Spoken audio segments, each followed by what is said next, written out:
lifestyle. Sports cards and we live now. Jeremy Lee in the building and every guest that you ever needed. Sports cards after hours keep the hobby heated. Updates, hobby talk like you never seen it. Sports cards live and none could ever beat it. Sports cards is a lifestyle. Sports cards and we live now. Welcome to another episode of Sports Cards Live with your host, Jeremy Lee. All right, what is up, guys? Welcome to episode number 284 of Sports Cards Live. It is Saturday night, September the 27th, 2025. My name is Jeremy Lee, and wow, what a day I've had. Very, very busy, but I'm glad to be here, guys. Tomorrow night, Fanatics Collect Weekly Auction Ending Watch Party is back, and I regret to inform you, no show next Saturday. I will be at the Saskatchewan Card Experience that weekend, October 4th to 5th. If you are thinking about adding a grail to your collection, check out Fund Your Cards, the hobby's leading consolidator. They will help you finance your purchase of your high-end card using your own cards. Visit fundyourcards.com and check out their proprietary client platform. Mint Inc. is a hobby leading experience in Canada. Visit their Toronto store in Vaughan, new store opening in Ajax. Shop online at mintink.ca with worldwide shipping. They offer live stream shopping, auctions, breaks, grading, and more. And GP Sports is your go-to for hockey breaks right here on YouTube every Wednesday and Friday, streaming on here YouTube. Visit gpsportscards.com for breaks and product drops, and for sharp real-time sports data, check out Rolling Insights. Their data feeds power major platforms and give fantasy players and businesses a real edge. No more messy spreadsheets. Visit rolling-insights.com. And Chronosio is now offering flexible pricing, so you only pay for what you need. Try the new pricing slider or save with their annual plan. Pay for 10 months, get 12. Start managing your collection smarter at home.chronosio, that's with a K.com. And if you'd like to sell your cards on eBay, but would like to avoid all the hassle, message me on Instagram or email me, jeremy@slabsharks.com, and I will help you consign your cards with Slabsharks. Also, check out Card Ladder if you have not yet. There is an affiliate link in the episode description below. And don't forget, the show is also available on Apple, Spotify, wherever you get your podcast. Follow for free. And if you're enjoying the content, leave a rating or review. And if you're not subscribed to the YouTube channel, take a moment and do so. And as always, thank you to all of our loyal viewers and listeners. As always, your comments and your questions are in play. Let's bring out from Santa Cruz, California, Mr. Joe Poirot. Joe, buddy, how are you tonight? I'm doing well, thanks, Jay Lee. How are you? I think I'm a one gear ahead of you right now. I had a crazy day, dude. I had to wake up at it's maybe not very early for anybody else, but I had to be 2 hours away at a card show this morning by 9 a.m. and drove out to the card show, did the show, drove back, got home about an hour ago, and here we are. So it's been a long day, but had a good day at the card show in Lethbridge, Alberta, the Southern Alberta Card Show. It was a lot of fun. And I guess I'm a little wired right now, but that's okay. That's okay. How's your day? Excellent day. Pretty low key. Just got out of the ocean. And unfortunately, we have a massive fog bank that just rolled in here. So sometimes that makes my internet wonky. So I apologize in advance if that happens. Yeah, that happens to the best of us, Joe. It certainly does. Well, we're going to talk about a few things. We have a fun show tonight, everybody. We're going to start with John Mangini, the hobby president, will be joining us in about 25 minutes. Then Leighton Sheldon will be joining us after that, at which time Joe will likely be clocking out. We're going to have Matthew Burrows from Upper Deck joining us after Leighton, and then Josh Adams and Chris McGill will come on for the last 45 minutes or so. Let's say hello to the chat, Joe. Let's say hello. Kevin Hawthorne, good evening. Laura, good evening to you. She says, FYI, grade A signifies the highest level of performance or quality, indicating excellence. Well, that's great. I hope you enjoy the show tonight, Laura. Chris C., Doghouse Hockey. How about Dom from New Zealand? First time in the chat, but a long-time viewer. Great to have you, Dom, at Shoebox Finds. Welcome to the live for the first time. Love having you here. Al G., what's up, Al? Good to see you, buddy. Jacob Dahl is here as always. Walter at Called Shot Cards, good evening. Octavio is here. What's up, Octavio? Larry Gitlin, good evening to you. Studio Sports is here as well. Got to start this show an hour early. Welcome to the show, Studio Sports. The show's been starting at this time for 5.5 years. It's not going to change, I promise you that. Curmudgeon, what's up? Not that I don't want it to change. It's just it can't change because like I'm 2 hours earlier than you are. Brad's Vintage, good evening to you. Brett S from Australia, good day. The Cardboard Corner, good evening. Jeff McMahon, Kinger is here. Ken Wood is setting up at a show tomorrow, just doing your final preps. Do your preps. I wish I had more time to price more cards for today, but it's not a good time. Yankees fan, what is going on? Linda's first in the house. Texas Rangers are here. Hanif is here. Zach Pierce. Dan's Vintage, good evening to you. And Dinged Corners, another first time live. Welcome to the first time livers tonight for sure. Found treasures. What's shaking? What's shaking, everybody? Joe, so Thursday night was the Fanatics Collect Premier auction. It was their biggest auction ever, 421 items, I believe, and cards going crazy. But this isn't about me or Fanatics. This is about you because you were close to bidding on several cards that night. Not on all of the cards, but you were looking to pick up one banger for yourself. What's going on with that? What are you trying to accomplish right now for your own personal collection? Thanks, man. Yeah, first of all, you and Adam did a great job with the coverage on Thursday night. Hope everyone got a chance to catch that. I learned a lot from you guys, and what an auction! I mean, it was like so many good cards. I think I mentioned this the last 6 weeks or 7 weeks. I've just been kind of selling off things gradually, not with any particular goal in mind, other than, like you said, getting kind of a big kind of hallmark level card for my collection. And, maybe I'll know it when I see it, but there were certainly a few candidates on Thursday night. And, as you said, I was very close, very close. So it's interesting because after the auction ended, we were texting and I wasn't sure. Actually, I knew you didn't buy anything because in the chat on Thursday, you said something like, nothing for me tonight, or you let Adam and I know that you did not pull the trigger. And then I talked to you, or we were texting, whatever it was. And, you were a little bit sad that you didn't purchase anything. And I was like really kind of proud of you. I thought, no, it's okay that you didn't. You showed restraint and you didn't feel it. Either you didn't feel it for any of the cards, or they kind of exceeded your budget, which is happening to almost everybody right now.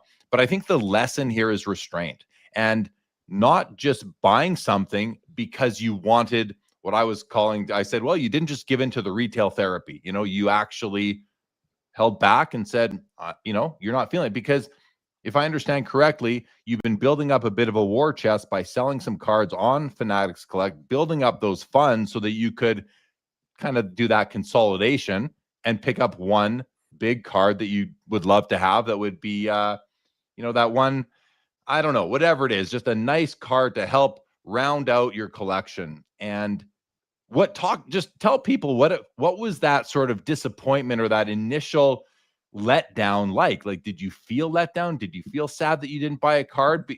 And how do you feel now that you have, after thinking about it and not purchasing anything that night? You know me well, Jeremy. You know me well. I feel.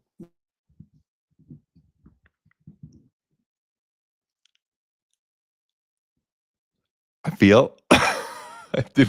think Joe's having some internet issues at the moment. Joe, I don't know if you can hear me. You froze on me, but well, I think you'll come back in a moment. In a moment. Let's say hello to more in the chat while we wait for Joe to get back to us. Robert Scott, good evening to you. Pastor Greg is here. Michael Stone, good to see you coming back week after week.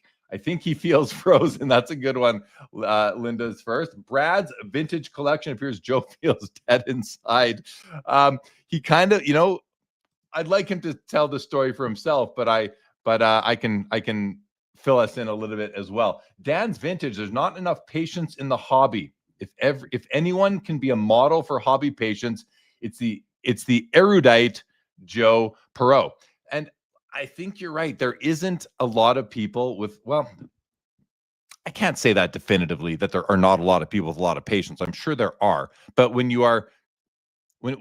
are constantly immersing ourselves in hobby content and, whether social media, YouTube, Twitter, Instagram, Facebook, all these different places, and we see everybody showing their cards on a regular basis, I think it's easy for many of us, and I'm kind of projecting here, thinking that, okay, if I feel this way, maybe other people do, but I think it's really easy to wish that we were buying cards too, or could be buying more cards, or we want to be buying more cards because we're seeing everybody else showing what they're getting, and you kind of want to be a part of it. Part of the hobby is adding cards to our collection. So I get that feeling, but what happens with Joe, and he buys cards regularly on Sundays on Fanatics Collect on the weekly, and he'll add a card, and then I'll get several texts from him that are kind of like he's questioning the purchase. And I say, listen, you bought the card, bro. You bought the card. You've got to just kind of own it and be okay with it. It's what's done is done.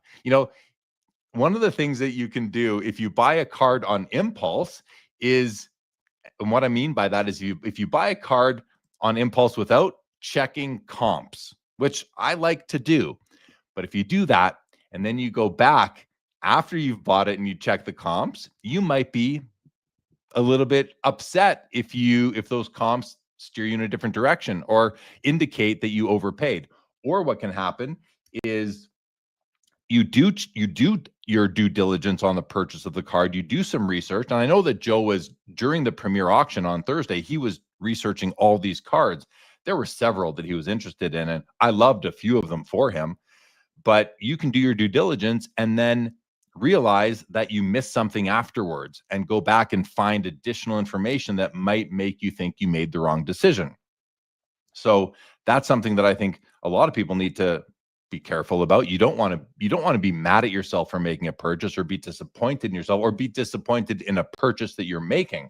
So I think it's important, though, to find a way to not get caught up in the hype of buying cards just to buy them, right? I mean, we want to add cards, but it depends what your budget is, and really everyone's different. But I know right now for myself, I'm not just buying cards to buy them. It has to be a card that I really, really want. If it's, say, over $100 kind of thing, it's got to be a card that I really, really want, and something that maybe just didn't come out of nowhere for me. Right now, vintage baseball, low grade, strong eye appeal, like a card that I would consider to be like a sleeper from a condition perspective, because I think that it was either graded too harshly, that kind of thing. Those are the kind of cards that I'm looking for. So if all of a sudden a card that didn't fit into any of my collections came up, and this happens all the time where I see cards that they're beautiful, but they don't fit into any of the sub PCs within my overall PC, then I'm just probably not going to be grabbing those right now. Financially, anything turns around, or I'm like, just have a big windfall, maybe I will do that.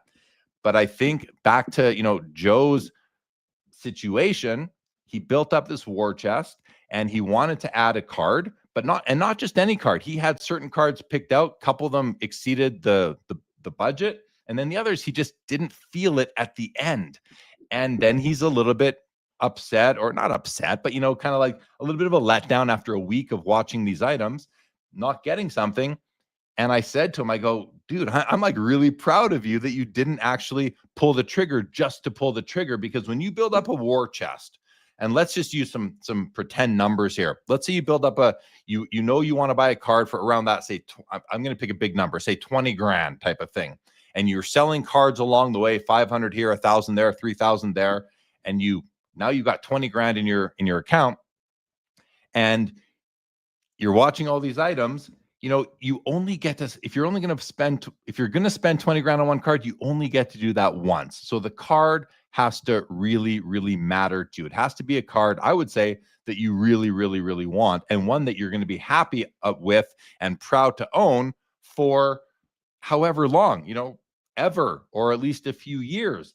So to buy a card just to buy one, I'm sure the auction houses would love us to all do that, and the card companies and everybody, but I don't think that's the right play. I think especially if you only have like one bullet sort of thing, you have to make sure that you fire it very carefully and add a card that you really, really want. And then, and I'll just, because Joe hasn't come back yet, I will share with you a couple more details about it. So Joe, like me, he likes his vintage and he likes his real modern stuff as well. So he had some vintage cards that he was focusing on and some modern cards that he was focusing on. And from the vintage perspective, whether it's a Jackie Robinson rookie or a Lou Gehrig, 33 Gaudy Lou Gehrig, or a Ty Cobb, a T206 Ty Cobb, any of those cards, they're great cards, but they're not rare. They're scarce in certain conditions, depending on your budget and your eye appeal preferences. They can definitely be scarce, but they're not hard to find. They come up regularly. Whereas a card that's, from the 90s numbered to 50, let's say, those are rarer. Those are scarcer. They're tougher to find. They don't come up all the time. And so I was saying to him, listen, I mean, you could go after a Jerry Rice rubies, Skybox Premium Ruby. Oh, Joe, I'm going to bring you back on. Are you back? He's back. All right. So it's okay. So I was just sort of telling the story a bit and saying how you were looking at vintage cards to spend your because you have really one bullet in the, what's it called? Not the holster, one bullet in the, whatever it's called. You got one to spend. You don't want to just spend it frivolously. You want it to count, and you want to love the card that you buy because it's one bullet, right? You're saving up the war chest. So then I was telling them, Joe likes vintage, he likes modern, just like I do. But when it comes to buying a vintage card, there's no shortage of them. So can you, from your perspective, just kind of explain what you were thinking between? And then I told them what I said to you as, Joe, you can always get a T206 Cobb or a 33 Gaudy Lou Gehrig or a 48 Leaf Jackie Robinson. There is no shortage of those. But if you're looking at Skybox Premium Rubies out of 50, that is rare and scarce. And maybe that's the way you want to go. So how were you approaching it in terms of that vintage versus modern card? I toggled back and forth in my mind. And, I think the thing about this experiment is that it allows me to look at cards in a weight class that I don't usually look at. You know me, I'm usually looking at sort of the beaters, like where can I just slip into the issue? This is a slightly different one. And occasionally, as you know, it things go over what you think they might. But all of the candidates had something I couldn't quite get past. And for me, a significant outlay, I don't want to have any misgivings. I don't want to have something that even in the auction, I'm not quite sure I could live with that, because once you acquire the card, that thing, it's going to be just like a pebble in your shoe or something. You're going to just remember it and think about it. And then it might just drive you to have to take off that shoe somewhere down the trail. So yeah, there was a 52 Topps Jackie Robinson that I was looking at in a PSA 4, which was centered, right? And that becomes the hunt, as you said. Even though it's a high number, there's no shortage of those cards out there. But it was a centered version, and those aren't as plentiful. And then I was toggling around, as you mentioned, the Jerry Rice Star Rubies, and there was a LeBron Exquisite I was kind of had my eye on, and then there was a Jordan Auto that was a Wizards non-playing day, napkin patch.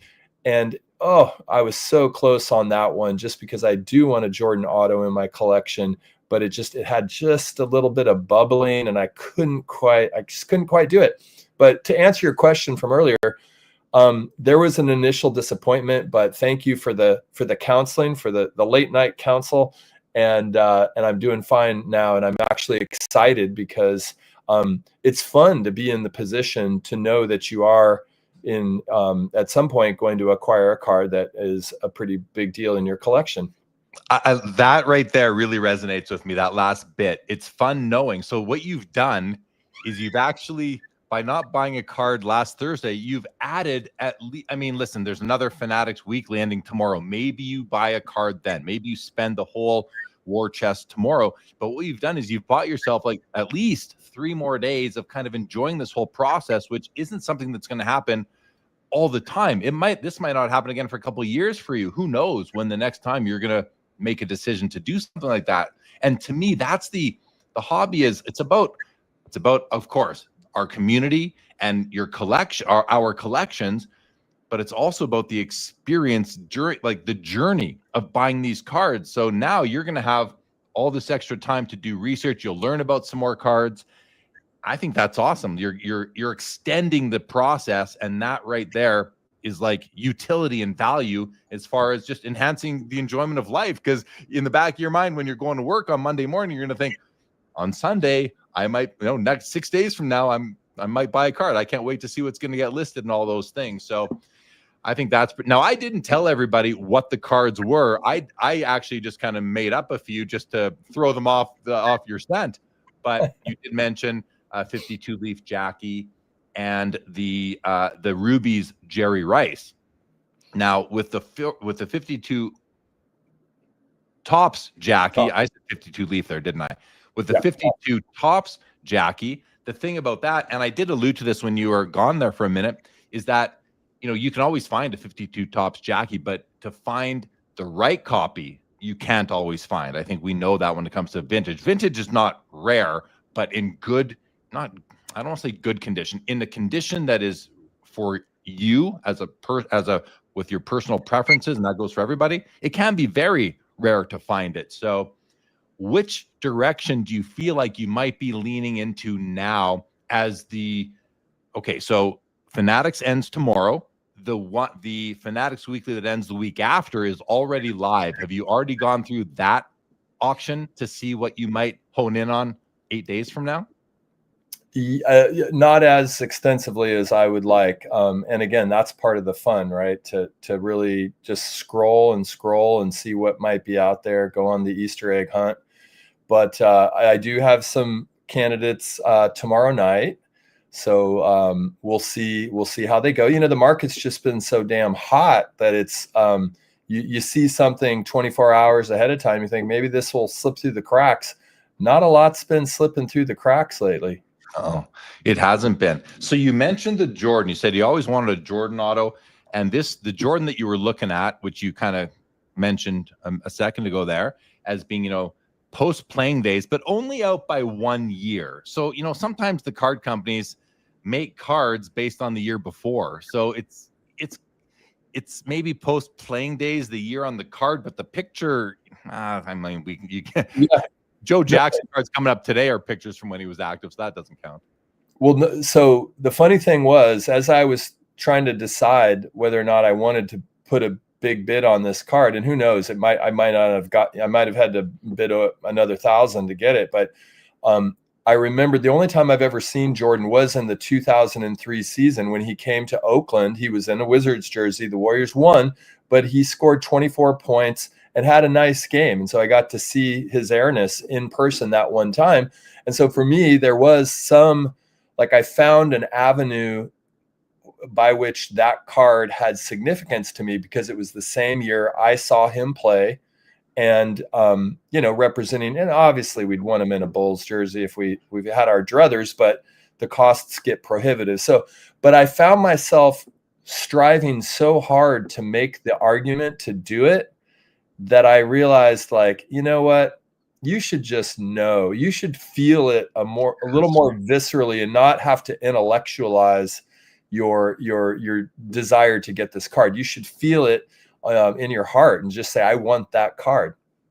And I remember saying to you, I don't know if it was after or leading up to the end of that auction, I remember saying to you, remember, because you were, when I honed in on the Joe Jackson Cracker Jack and studied it for 10 days, I said, just remember how I was. You should have that same sort of energy and feeling and desire to add a card to your collection if it's going to be the most you've ever spent on a card, like that was for me by far. And I feel like this will be for you by far as well. So I think that's kind of, because you and I are such good friends and we communicate regularly, you knew exactly what I was going through. And so you felt it too. You seemed to be as excited about it as I was. I want to feel excited about you adding a card as you would be. And I can only get there if I can feel it from you, just from talking on the phone. And this, I think it's an opportunity to actually just kind of tell people, like, you got to find, you don't got to do anything, but like, if you have hobby friends, and I know a lot of us do, that you can reach out to and share your excitement and, get some feedback from them and make sure that we're not going down a direction that we may regret later. That's always a good thing to do, is have that hobby buddy that you reach out to and talk to. So I think that's what you need to do, is feel like you just said, you have to know, because this isn't like you're spending $500 on a card. You're looking to spend many thousands. So I mean, and again, you only have one bullet to play with here. And then Right. unless you build up the war chest again by selling off more cards. I don't know if you want to do that again. So no, but the more time I wait, the more kind of emboldened I am to sell off more cards to get that number up. It's odd, Jeremy, and I'm sure you're aware of this. Like in some areas, like you start to like look at numbers differently. Like it becomes, I mean, I'm a teacher. I don't have a lot of money, but like you get to a point where you're kind of like, okay, well, the difference between this and this, like, what's this going to get me? And so I like I said, I listed a few more cards on Fanatics today that I think are going to, boost that number. And I want to, if anything, I want to pay a little into the card, like move it up. Like, so I've got my war chest, but I might need to add to it because, like you said, it's a rare moment where I like take this amount of time and go for something that high end. And, I don't want to have two, 0.5 and 0.5. I want to have like the one that is like pushing all in, whether that ends up being a Ruth, a Jackie. I did mention LeBron, and I just want to explain that for a second.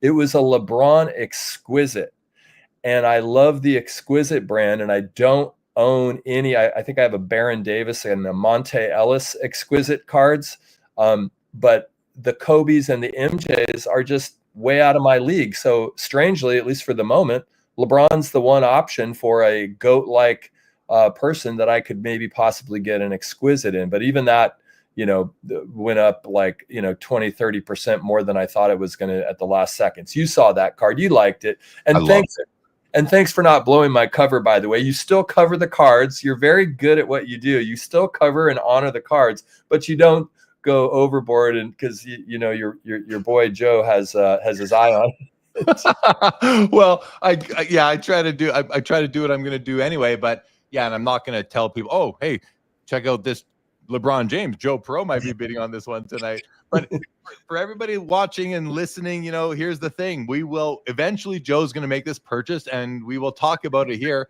on a future episode.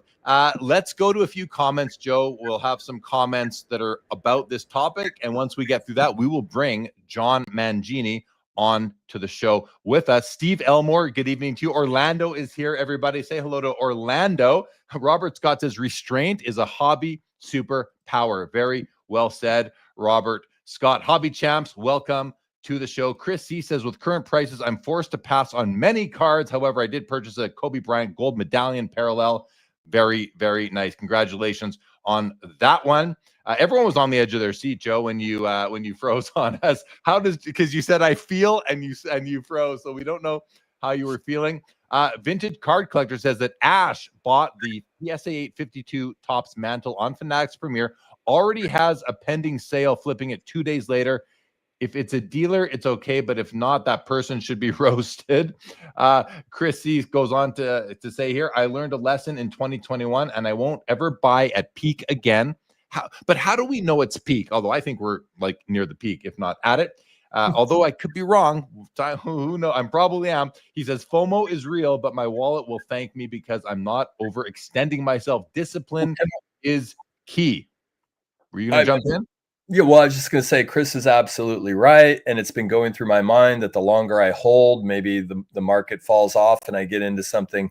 The other thing, however, is that there's sometimes a saturation point where like there's cards coming to market that don't normally come to market, right? Because people are feeling like, oh, it's the perfect time to sell. And occasionally when you reach just that moment, like if we were going to time the peak and then the drop off of the peak, that's when you might be able to get into something that doesn't normally come to market and falls a little bit more than we think it might. Yeah, and that's similar to, we had a comment very similar to that right over here. Jeff Wills says, for 3 years, you could be patient and know you will have another chance, probably cheaper. That has changed. Yeah, the cards just are not coming in cheap anymore. What's up, Theo Clemente Collector? Good to see you out there in the chat. Dan says, I'm not naturally a patient person, but I have a lot of friends who've helped me in this regard. Yeah, I mean, including Greg from Midlife Cards. Brad's Vintage. Theo, is you buy them marked? Well, I can't read that one. Sorry. I'm just going to have to skip. Good evening to the professor. Wax Pack Wisdom says, Joe's internet is unfortunately showing too much restraint right now. No doubt. LGC, welcome to the show. Vintage Oddball Cards, welcome to the show as well. Mookie Chilson, good to see you. Okay. Why don't we do this now, Joe? Why don't we bring out John Mangini? You ready for that? The hobby Chat, press. you guys ready for John Mangini? I think you are. I think you're here for John Mangini. Mr. Mangini, Mr. President, give me a thumbs up if you are ready to come on. Mike Good, welcome to the show. Mr. Mangini. There he is. I brought you on anyway. Oh, sorry. I was just looking at some baseball cards. Yeah, that's what you do. That's what you do. How are you, buddy? Good. How are you guys? Doing good. Good to see you, John. You too. All right. Well, listen, we've got a couple topics to talk about with you, some interesting stuff. And I got really 2 topics to talk about. One of them is based on one of the discussions that you previously had, I think with Rick on your channel, maybe.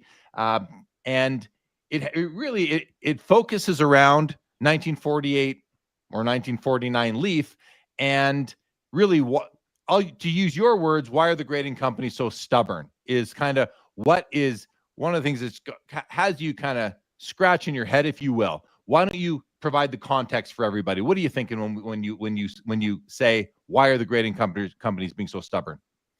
Yeah, because there are a lot of sets that we know now are not the years that are on the flips. I don't know about you guys, but I like my flips to be accurate. So I think it's pretty well known now that the Leaf set is 1949, yet they will not change it, right? They still put 1948. Now, a set that has become real popular in recent years is the Home Run Derby cards. Now, what year do they say those are?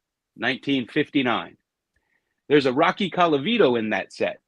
It shows him with the Tigers. Rocky Colavito was traded unexpectedly to the Tigers in April of 1960. So unless the creator's name of those cards was Edgar Cayce or Nostradamus, those have to be 1960 or possibly 1959-1960. And we have a myriad of these things, and it's really first grade research to figure this stuff out. For instance, the W555 cards, they listed them in 1907, then they listed them in 1909. Well, there's a Harry Kovaleski in there for Cincinnati. He didn't play for Cincinnati until 1910. And I can go on and on and on. The other big one is the Bond Bread cards. And they list the square corner as Bond Bread. Well, we know those are Star Subject. Those are Sports Star Subject cards. They came in boxes of 12. They were open. And Sports Collectors Digest knew this years ago, but they still refer to them all as Bond Bread. So that's another example. But there are many examples. The Scraps Tobacco cards of 1888. There's no such company as Scraps Tobacco. That was a general term used for loose tobacco. And we know that that was a gum company out of Cincinnati now, but they still call them Scraps. Tobacco. Yeah, I mean, it's interesting because if, you know, that the one example you gave about with Rocky Colavito, like that seems very obvious and you would think it would be changed. So why don't they change? Why aren't they changing these things? And before you answer or give your theory, you know, I said the other day on a show here, speaking about the 48 Leafs, I said, listen, it doesn't really matter. Take this with a grain of salt, everybody. I don't necessarily mean this. It doesn't really matter that they're really from 1949, despite what Brian Cappell's relief book says and all the wonderful research he does. It doesn't matter that he did that research, published the book, because unless PSA changes it, it'll always be known as the 48 leaf set. Have any grading companies changed it? And like, I don't know why they wouldn't, except for the fact that there are so many others out there already. It would mess up the population report, I would think, unless they just change the date of it. But now there's going to be a mismatch between the database on their pop report and the slabs that are out there, you know, in the wild. Why wouldn't they change it except for those reasons? I can't think of why they wouldn't, because new information new, correct, proven information, verified, should be rolled out.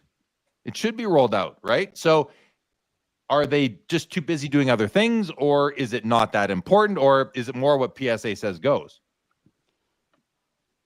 And before you go, John, let's get Joe's thoughts on this. Like, Joe, I was just going to ask Joe. Yeah. I mean, I understand sort of, I guess, the logistical nightmare of if you change the flip and then all of a sudden you've got all these other flips.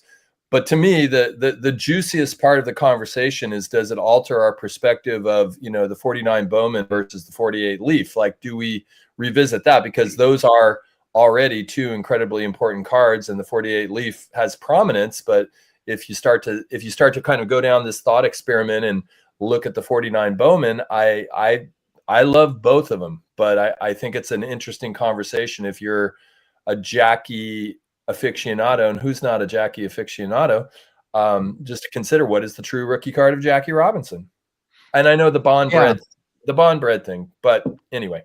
And it seems to me like for a long time, and I'm just kind of going off of some old memories from the early 2010s, because that's when I acquired my 48 leaf Jackie. I remember saying, well, you know, this is a rookie card. And I remember people saying, well, but the 49 Bowman's also his rookie card. And I said, well, how can that be? Well, just because it can be. And now we know that it is the way it is. So despite what the slab says, we know. If you know, you know. And then you can proceed accordingly with your own collection and refer to the Bowman as a rookie card as well. But why do you want to keep inaccurate information on the flips? And don't you think that's confusing to newer collectors? It's like at one time we made maps with a flat earth. Now that we know it's round, we should just keep the flat maps. Well, because the flat earth database, right? How are we gonna fix that database? How are we gonna fix all these maps? Right. I don't know. For me, I wanted to be accurate. Yeah, I mean, I would like there to be a program where the grading company said, hey, if you have a 48 leaf card, you know, bring it to us and we will send it back in and we will reissue it to, you know, and we'll charge you $5-10 and we will reissue it to you in a 49 with a 49 holder. And then if they really wanted to get aggressive with it, they could then, you know, temporarily decertify all the slabs, all the certs out there too. Not that they would ever do that. They would never do that. But no, I don't think you'd have to go that far, but you could certainly update it in the future. But you bring up a good point. That's logistically, and they're going to have slabs with different years on them. But I still think it should be correct at some point. The other thing is, like years ago, people were buying Stan Musial leaf cards and Jackie leaf cards under the false impression they were rookie cards. I think we're all aware now that, you know, they're not, but depending on your definition of a rookie card, because I'm on the Bond Bread bandwagon myself. Yeah. And the star subjects. And then I think about, you know, the 52 mantle. A lot of people still, even people who know it's not his rookie card, out of convenience, refer to it as a 52 mantle rookie. Like, I'm talking about guys who really do know their vintage still refer to it as that. It's like habit they can't kick. And so that is actually just like PSA, by putting the wrong year on the label for 48/49 leaf. Experts in the hobby referring to a 52 tops mantle as a rookie are also spreading misinformation that could cause somebody to go buy it thinking it's a rookie card. Well, that's true, and that's in kind of a league of its own. But I'll tell you, I never heard anybody refer to the 52 tops Mickey Mantle as a rookie card until I got into YouTube. My whole life, that's never been considered a rookie card as far as I've ever heard. It's not. Oh, I think people want it to be a rookie card to justify the price or something. I don't know. They want it to be a rookie card. It's a first tops card, which makes it significant. So it doesn't have to be a rookie card. You know, for a card to be significant, it doesn't always have to be a freaking rookie card all the time. Talk to me. It's going to be the same with the star Michael Jordan and the Fleer Michael Jordan. Okay, the star is going to end up being a true rookie card, but the Fleer is still going to be like the 52 mantle, even though it's not a true rookie card. It's still going to be in demand. And does it matter? Does it matter? Exactly. Yeah, that I'm with you. I'm with you on that. So, all right, listen, there's nothing we can really do here about this. It's just the way it is, and it's good that people know, and continue to let people know that 48 leaf is really most likely, if not for sure, not 48 leaf. It is 49 leaf. Can I be the not so smart kid in the class here just for a second? So, like, by the same token that some people call into question the 84 star as like, released in packs or, national distribution or, a license, but I guess it is licensed, but it was an interesting kind of license that was last minute. What are the circumstances of the Jackie Bond Bread card that would or wouldn't argue for it being the true rookie card? Well, the only circumstances are that people into rookie cards have all kind of different rules for what a rookie card can be. And Bond Bread was issued, with the rounded corners in packages of Bond Bread. And then the Sports Star subjects were issued in a box of cards. It was made by Arco Playing Card Company, and they have playing cards that were distributed similarly. It is not definitively known for 100% certain that the star subjects were in 47, but they probably are. And the Bond Breads, I think everybody is certain they were in 47. So the only question of how you could not consider it a rookie card is if it wasn't distributed everywhere in the country, I guess, the distribution of it. But I don't think that Leaf was distributed everywhere in the country. I don't know about Bowman. I don't even think that was distributed everywhere in the country. And that's a bogus rule anyway, because people will tell you a Hostess card or a Kellogg's card can't be a rookie card. Well, those were distributed in every state and Canada. They were widely distributed. So if that's the rule of a rookie card, they fit that rule, but nobody refers to them as rookie cards. So it just depends on what your rules are. But if you want a 1947 Jackie Robinson, your best bet is a Bond Bread. Yeah, I've been hearing everybody talking about it. I mean, not like I've heard it for a while, but more recently, it seems like the disruption of the star card and the Fleer is getting everybody to reconsider, like, well, can these quote unquote oddball cards be, legitimized in ways? And I find that interesting. I'm probably going to be searching for a Bond Bread Jackie at some point. Yeah, then they made those just the Jackie set too. And man, we could delve into a whole bunch of stuff there, because there are images on those things that are shown to be later. So they're not dated completely accurately either. There's one of those Bond Breads. It's a portrait shot that is considered to be a rookie card. The other Bond Breads were probably made later. Cool. And you can see, this is the thing. If you have a research department that wants to put any effort whatsoever, you can match these photos up. It's not that hard to do. In fact, if you go on Net54, they've done it for you. And you could see when those images were actually taken. So they'll list a card in 47, and the photo was taken in 1949 or whatever. It's not that difficult. Yeah, that's easy. That should be easy enough to figure out. And listen, I think one of the things that grading companies are tasked to do is identify what our cards are. That's one. There's grading, there's authentication. Well, they're the experts, there's right? encapsulation, and there should be identification as well. And they should be the experts. That's the position that they put themselves in. They should. So I don't know how you solve the 48-49 Leaf issue, the Bond Bread issue at this point in time without shaking everything up, but something to watch and see if they do it. Now, I want to go to this comment. Eric at Those Back Pages says, and nobody calls the 52 Topps Willie Mays a rookie card. Right. He's right. They call the mantle. That's an argument I make too. Yeah, and they have the same card catalog. So, yeah, good point there from Eric. Chris C says, it's not a rookie. Sorry, 84 star. Now, I think it is a rookie card. I think 84 star is a rookie card. And I think 86 Fleer is a third-year card, a first Fleer card, just like 52 Tops is a first Tops card.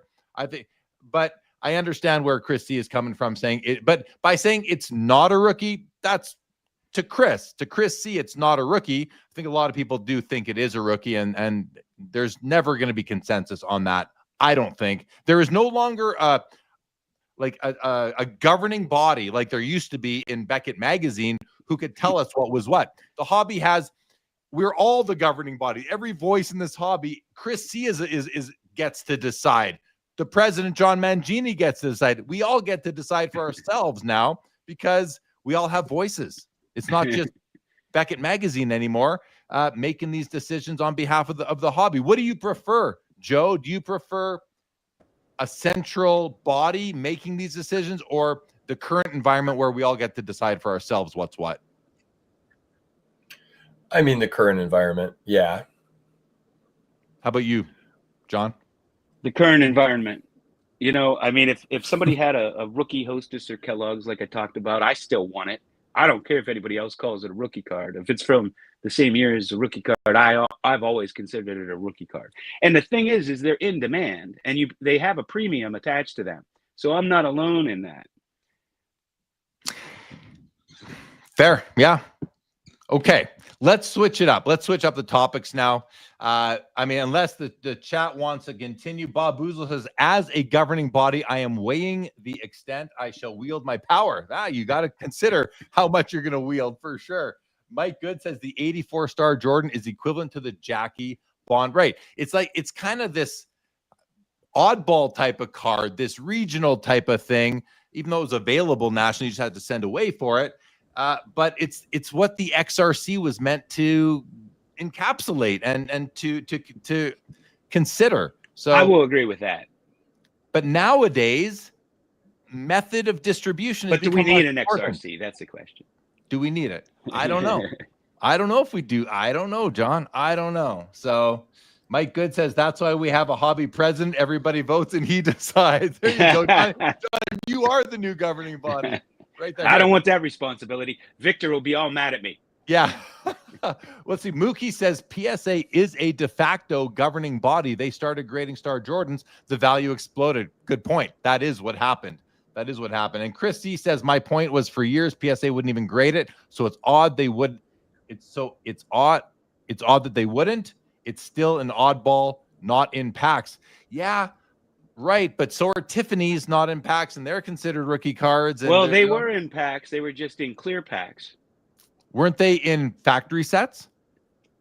Didn't they distribute them in clear packages? My understanding was they were only issued as a factory set at like some department store. I don't think so. You could get those in NBA games. Okay. Well, then let's just never mind the Tiffany's. I don't think so. I do believe we have. I'm not an expert, though. I'm not an expert. Yeah, well, you're the president, so I don't believe you could only get them in sets. Okay. I mean, they came in like these baggies. I remember them back then. Well, we considered them like fake cards back then. I don't know why. I'm not saying they are. I'm saying back then we didn't consider them like real cards. They were making all kind of homemade cards back then and unlicensed stuff, and they didn't have a whole lot of legitimacy back then. But we know a lot more about them now. Well, you know what, John? I remember Star Cards looking at those things and thinking, these are junk. Like these aren't cards.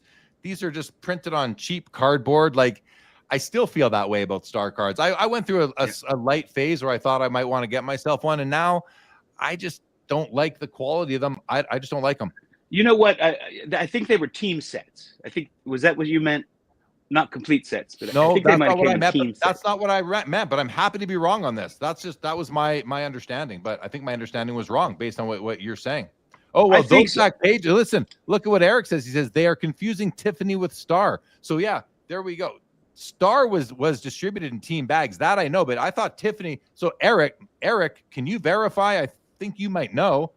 How was Tiffany distributed? I feel like I thought it was always just Tiffany was factory set. Here we go. Was factory set.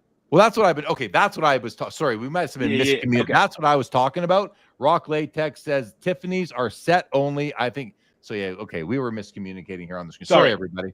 Okay, no worries. Okay, John and Joe. Next topic that I want to talk about with John, because you. This was on the thumbnail. We call it the hot potato era. The hot potato era. We have a new definition. Whoa, let's go. We have a new era in our hobby, everybody. It's called the hot potato era, coined by Mr. John Mangini. Yep. So why don't you explain what you mean when you mention the hot potato era, even though I think it's somewhat self-explanatory, but let's hear it from you. Just that cards are constantly changing hands over and over and over again. You know, I was at the National and people were at trade night, right? You go up to trade night and everybody was selling cards they had just bought a few hours earlier on the floor. Now on eBay, they used to have like a buy it again button or something. And now it's a resell button. As soon as you buy it, you could just hit resell. You don't need, you have, PSA, like you don't ever have to touch a card. You could buy it, send it to them. They grade it, they sell it, which is a conflict of interest, but I know that's for another topic. And that's just the way it is. Like I get packages and they're still in the original package to the seller. I've seen cards being sold before they're even in hand. There was an REA auction and somebody said it to me. They were laughing. The guy won it on Sunday and it was for sale on Tuesday. So they're even doing this with the, the auctions. And I'm not saying if it's right, wrong, good, bad. I'm not getting into all that. But the point I'm making is these cards are trading. They're just being flipped over and over and over again very quickly. And so simple observation, we obviously know that is happening. Repacks have added fuel to that fire. Social media has added fuel to that fire. People are now doing deals just to create content. They are buying cards that they wouldn't otherwise buy. Yeah. They are paying prices they wouldn't otherwise pay. Right. So, like consider this. Let's say you're doing a deal on a card that's priced at $21,000 or $25,000. You want to pay 19. But you're like, what's the thumbnail going to look better showing? I spent $19,000 a card show. I spent $20,000.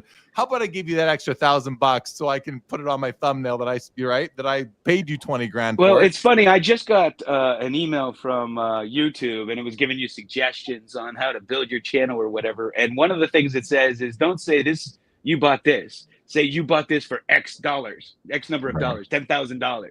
And they all use the exact same marketing template. It's the face, the stupid faces. I don't know how any grown man could do that face and feel comfortable about himself. But they do that, and they do. I spent $50,000 at a card show, and that's good for clicks and views. But I don't know that if you're a new collector coming in, if that really represents your average person's experience in the hobby, or what we want it to represent. Like, is that what we want new collectors to come in? Because that's all they're going to see on YouTube. Is that what we want them to see? Goofy O faces, and I spent $50,000 at a card show? What we want and what they're going to get are two completely different things. We don't have just like PSA changing the 48 leaf to 49. We don't have a say in that. Well, maybe we have a light say in that. We don't have a say in what's coming up on YouTube thumbnails either, right? It's where the world is at. So and I know you're just making the observation. I think that's great. Yeah. It's where it's at. And cards are trading hands a lot. Now I want to delineate between the flipper who is, not like you can now buy a card, have it sent directly to PSA for grading, and then have it listed directly for sale. So you're not even touching the card. It's just this instant liquidity that is being created for the hobby, because the hobby has become transactional, extremely transactional. I mean, they're literally becoming like stocks. That's what you do on your app. Right. I could buy a stock and I could trade it. I could sell it later on. I don't hold anything. Exactly. And that's what it's become, like a digital transaction, an investment transaction. So we've got the ability now to do that, and the flipper culture that we have now in the hobby. But then you've got people who are constantly curating their collection through buying and selling. Now they are buying cards that they want to own, but then they want to level up. So they are trading out of those to get into something different. And they're not doing it maybe as aggressively as the flipper is, because the flipper is doing this for a living in many cases. So the reason why I want to kind of delineate between those two behaviors is because one of them I think is an exercise of curation, where the other one is a motive of profit only. There is no collecting when you aren't ever even putting the card in your pocket or in your hands. You are just buying it online and selling it like you do stocks. Joe, what do you think? Joe, do you have any observations or comments on that? I've fallen prey to the gamification of trading cards. I sometimes feel shame around it, but I have not touched cards and made money and lost money. Iowa Dave dropped a really good one a few weeks back, I think, on how card collecting. He mentioned sort of looking at other collectibles. Yeah. Oh. And like to get away from how obsessed the card collecting world is around monetary benefits and monetary gain and loss. And I think that's just an interesting thing to check ourselves from time to time. Like I know we all got a side hustle because we want to finance our own, hobby acquisitions, but it's a slippery slope. And I have that conversation with myself a lot. Yeah. And thanks for calling out Iowa Dave's podcast. I talked to him the day after I listened to it, actually. And I said, dude, that was an amazing piece of work on his part. One of the things was he was talking about were watch collectors, and he was watching some watch collecting content, John. And what he noticed was that in the watch collecting community, the first question they ask, or the first information they offer, isn't how much the card is worth. Mm-hmm. It's appreciation for the piece, for the collectible, for the art of it. In the hobby, in sports cards, it's like there's so much focus on the dollars, not on there is focus on the cards too. Let's face it, we have some great content creators and collectors who are focused on the cards, but there's so much focus on the dollar. And he was trying to, Iowa Dave in the pod was trying to kind of understand why is that. And you guys, if you haven't listened to this episode, it's great. Like I was, his stuff is the best. His stuff's great. Yeah, I was saying how this is in this hobby that's it's unique in that regard, because if somebody comes into my card room, they don't want to know what's my rarest card or what's my favorite card. What's the first question if you meet somebody in a bar and you tell them that you collect cards, what's the first question? What's your most expensive card? And it's the only hobby that's like that. I mean, if you tell somebody you're a golfer, they don't say, what's your most expensive club? Or I live in this neighborhood, what did you pay for your house? It's just this obsession with value in this hobby. And quite honestly, in the modern hobby, you're almost stupid not to sell. You have all these guys who had factory sets or like sets straight into binders from 1986 tops, and you could sell 10s for $4,000. Why aren't you sending them all in and getting them graded? And they made 4 million of them. And those pop reports are so bogus because as all these things start to get graded, they're going to go up and up and up because they made so many damn cards. Now I get it. Not everything's going to get a 10, but still you got all kind of unopened material everywhere. People's garages jam packed with it, but you'd be crazy not to sell. And if you have cards you don't necessarily like and you're looking to get into something, and now the thing you're looking to get into is so expensive, you're crazy not to. If you don't make a lot of money and you're not super attached to the cards, why wouldn't you sell it? I see the prices. There was this 1990, what was it, a 97, 98 Michael Jordan and a Beckett 7.5. It's a card. I mean, I would pass over on eBay. I wouldn't pay $20 for it. So for $152,000 in a Beckett 7.5, like this is the market we're in. Yeah. And if I had that card, would I sell it? Hell yeah. I'm a huge Paul Skeens fan. I'm a Pittsburgh Pirates fan. I don't sell cards. If I pulled that Paul Skeens that can sell for $1 million, I'm selling it. I'm sorry. I'm selling it. Absolutely. That doesn't not make me a collector because somebody's willing to pay that ridiculous amount of money for that. I could probably buy it back in 5 years for $1,000. How about this comment here from Found Treasures? Just comes in. He says they're called trading cards, so there will always be higher emphasis on monetary value. Well, in the old days, trading meant actually trading. We used to flip them. We used to trade them. Trading to me is not selling, but that's when you're trading, cards have always had value. You want to have a fair trade. You want to have a fair trade. I have a magazine, and it's not a baseball card magazine. It was, I forget what magazine it is, but it's from 1974, and they're talking about, the whole cover is baseball cards, talking about how baseball cards are, people are investing in baseball cards. That's from 1974. This is nothing new. It's just on steroids. It's like beyond steroids. It's on AI or something. Like it's just taken to a whole new level. Yeah. Yep. It is at a whole new level. Go, Joe. Well, I was just going to say one thing that Iowa Dave podcast made me want to do is like see if I can extract monetary value from looking at my collection and really noting which like top 20, top 25, top 30 cards are the most important to me. Can we do that? Could you guys do that? Could you just strip away what you're into it for, what it's worth, and really just look at what it means to you, knowing that each and every card tells a story, your personal story with your own acquisition, maybe other stories. It's not easy to do, right? And yet it might be a healthy experiment for all of us to engage in.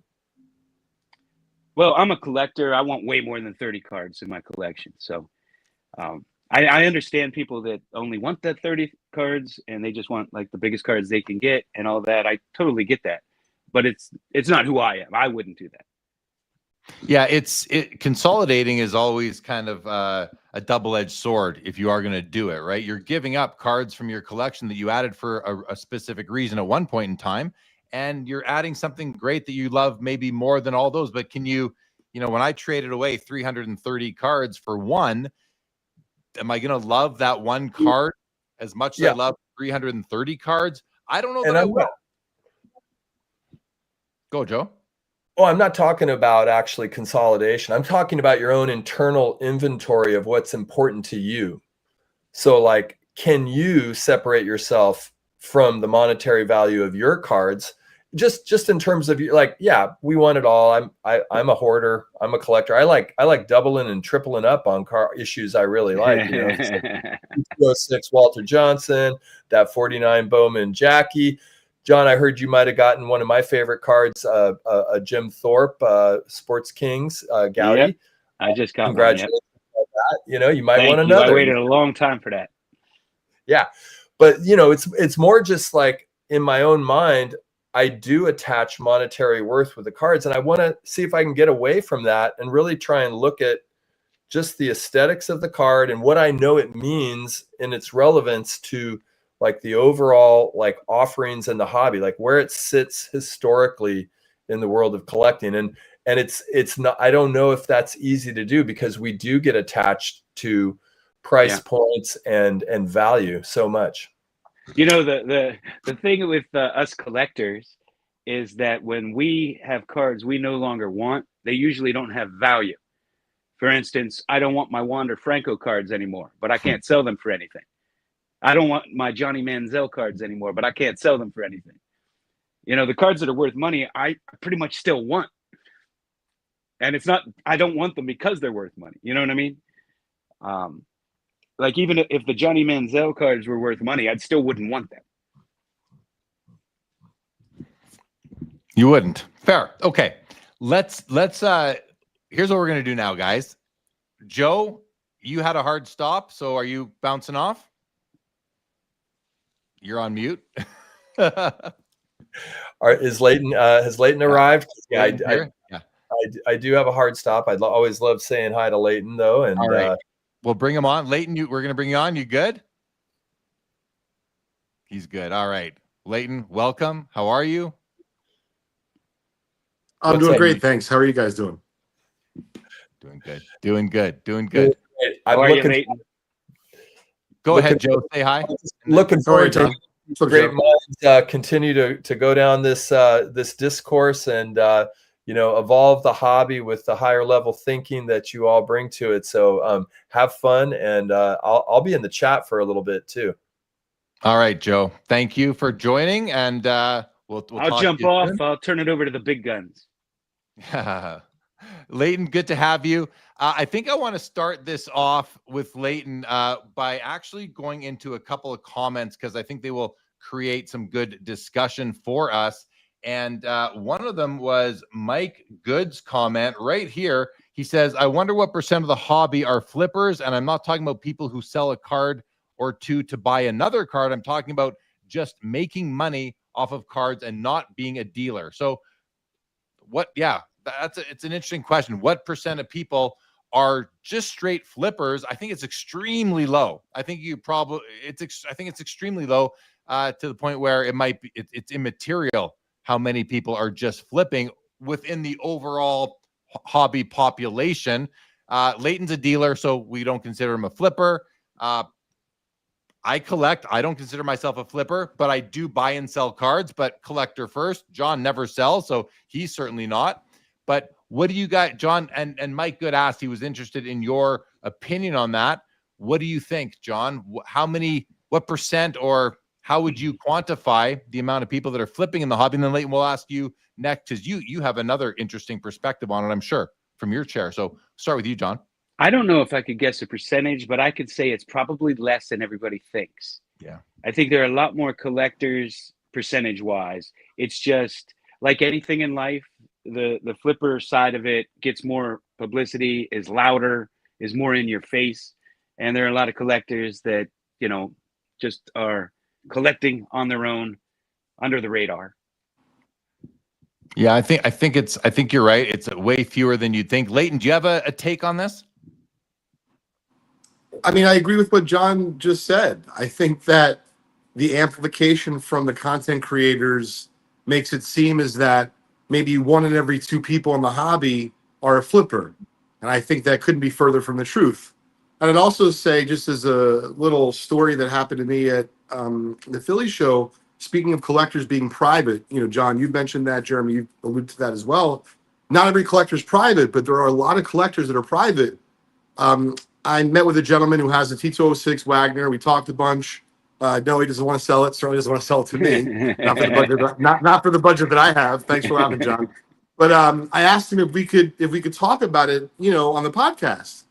And he made a joke, which I thought it was a joke. He goes, "Can you can you blur my image?" And I said, "Oh, hey, yeah, I just can't, we're not going to really do that." He's like, "Oh, well, I'm not going to really hop on with you." But I understood what he was saying. He's like, I don't need the whatever the word is, right? He doesn't need to be noticed. He doesn't need to be found. He doesn't need to discuss it publicly. And he said, Leighton, I'll take your call anytime. But he's not interested in discussing with the world or getting views on a video. So kind of what you were saying, John, and I was consuming some of your content before hopping on tonight. Gang, yeah, this is not necessarily 98% of the collecting world that we get to see. In fact, I'd argue it's the opposite.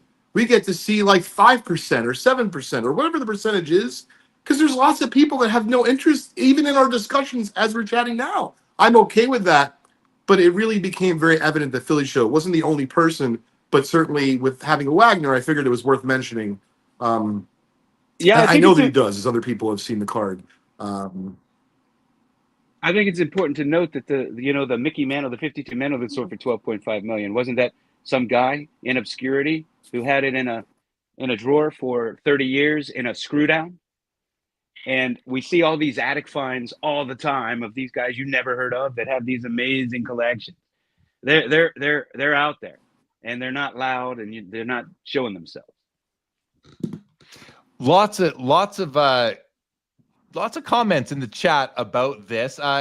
Teapot here says, what's interesting, sorry about blocking you, Leighton, I'll get it off in a moment, says what's interesting within the flipper aspect, though, is what happens when a flipper tracks down a card that you've been seeking for your PC. That has happened to me many times. They are card finders, and I've mentioned that tons, that exact same sentiment that Teapot just did, which is flippers are providing a service to the hobby, especially when they are moving from show to show, state to state, country to country, buying a card at the national and taking it to California to the Burbank show, you know, buying it there, selling it in Dallas, going to the Philly show, the Toronto Expo. Card flippers are providing a service and helping the ecosystem run. So I'm not anti-flipper. I think that there's a place for them in the ecosystem, you know, but there are people who are anti-flipper, and there are a lot of people who just always are attacking something in the hobby, because everybody, you know, we tend, as humans, we tend to project a lot. We think the way we see things is the way other people see them, or the way they should see them. That just isn't, we're all so different as human beings based on our DNA and our experiences. So it's just kind of laughable in a way. But what we were talking about too, Leighton, but before you jumped on with John, was his thoughts that, you know, the hobby we're in the hot potato era. It is the flipper era. It is the sensationalized flipper era. There's always been flippers. There's always been dealers. There's always been trades and marketplaces and card shows. But now the flippers they have a spotlight on them, especially when they sell a card for $500,000 to the owner of the Washington Commanders. It makes national headlines. So, and what is in the headline? The amount. So the amount is out there, and that's a big part of that's a big part of the hobby's mainstream attention. Hobby Champs here says, I grow weary of people who own thousands of dollars worth of cards complaining about people who focus on value. It seems a bit disingenuous. I don't know if he's talking about us right now, because I don't think we're complaining about it. At least I'm not complaining about it. We're making observations, but really, I mean, that's what's going on. That is what's going on. It's a lot of the sensationalism that is causing. Go ahead, Tom. You know, to that comment, it's like I view because I collect and I want to have these cards, I view it like other big purchases. If I want a Ferrari, I don't, you know, I'm spending that money. I'm going to put miles on it. It's going to go down as soon as I drive it off the lot. I'm not focusing on the future value of it. If I buy a suit, that money's gone. If I buy a vacation to Europe, that money's gone. That's how I buy my cards. So to say that it's impossible for somebody to have thousands of dollars or tens of thousands of dollars worth of cards and not focus on it, I have to disagree. Well, you can disagree, John, because Hobby Champs, I believe, is projecting what he would do if he had thousands of dollars worth of cards. Yeah. Was right. I get that. I'm just saying there are people out there who don't really care. Right. And many of these people who are buying these big cards, they don't need the money. That's the last thing on their mind. They're not all like, you know, Kevin O'Leary. Right. Some of them just want the card and they have plenty of money to buy that card. That's not changing their life. Absolutely. Yeah. No, I agreed. And listen, we're here to talk hobby. So we're going to talk about a whole bunch of different things anyway. And not everyone's going to like what we all have to say or think or how we Absolutely not.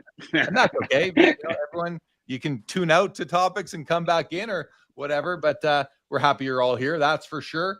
And then this comment from Jeff Wills, the stock market has never had as many individual investors, but for whatever reasons, the hobby leaders would rather keep it smaller.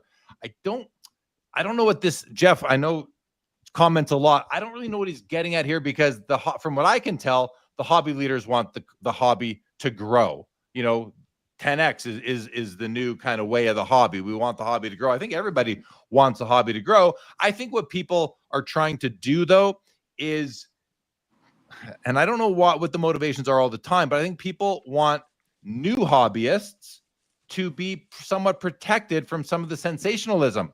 And is it a get off my lawn thing, or is it because you want the new entrants to stay and not get burned and to stick around? I think that's probably a big part of it, because a lot of us, we do have the ulterior motive of eventually our cards are going to sell, because we are all going to die and our cards are going to sell, and we want the most money for our families, for our kids, our spouses, and whoever else. So I think you know, I don't know about you, John. You say you don't care about the money value, but how do you feel? I think I've heard you say you don't. When you die, your wife's going to have to deal with it. Your kids will have to deal with it, and that'll be on them. You know. I personally, it would probably go to a charity auction. I mean, it depends where you're at in life. You know, if your kids need money or your wife needs the money, then yeah, you're gonna take care of your family, and most people are gonna be like that. You know, for me, I don't have a big family, and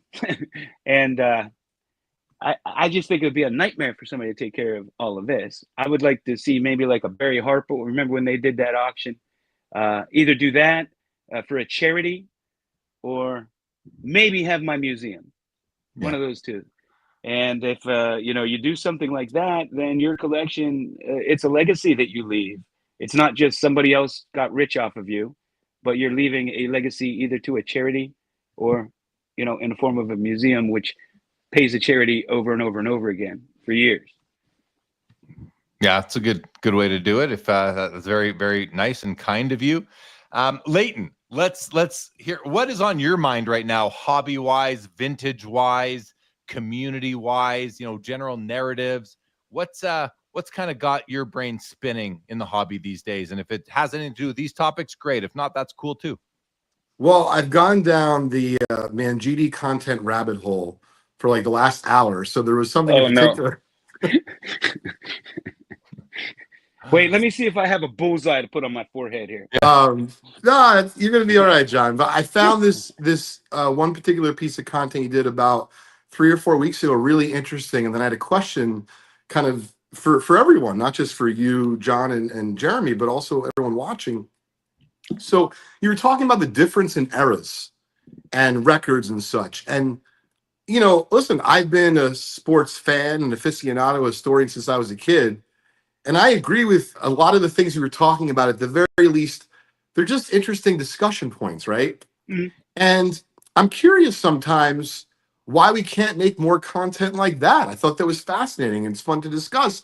But then to kind of, throw in, I guess, a little bit of a twist. And I realize this is manipulative in the sense of, hey, like you were really coming about it, I thought, from a very innocent standpoint of just like pointing out some of these obvious facts, like talking about the dead ball era, which I agree with you. I think that some people think it was like a slang term and they don't actually understand the ball really just didn't go as far. So what does that mean? That means there's less home runs. So and the ballparks were way bigger too. You stole my thunder. I mean, obviously it was your content. So but the joking aside, my question is, John, Jeremy, and anyone else, could there be an opportunity for someone in the space, or many of us in the space, to not only focus on education, but then also maybe, and this is my note, like, I believe it's possible. I don't have the bandwidth or necessarily the curiosity, but if you pointed me in the direction, I'd certainly read about it. I think that there's the possibility that we might be able to find, whether it be one story or one set of circumstances behind someone's family, bring them to light about a player who maybe they were a marginal Hall of Famer.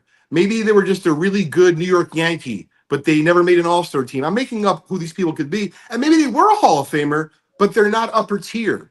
Is it possible, like the way you talk about Larry Doby? I mean, I already knew these things, John. I thought most of the people in the hobby do, but you're right. Like, I bought some Larry Doby cards at the National.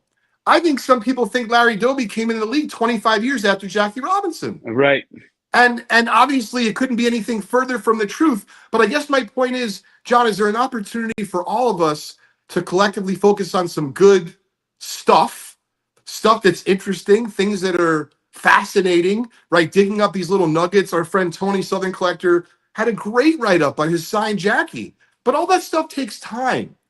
And I just want people to understand, like, whether it be Jeremy putting out 17 different pieces of content a week, or John putting out, thanks for laughing, or John putting out 11 pieces and no one's sponsoring his shows, like, we all do this for the love of it. And so for me, I thought, like I said, I thoroughly enjoy the content, John, and beyond the talking points, like, is it possible, and then I'm going to pause, that there could be like a story to come out, whether it be about a vintage player from the pre-war era, from the 70s, and all of a sudden you're like, wait a minute, Mo Berg had a cousin who was also a spy, and he played football? Thanks for laughing.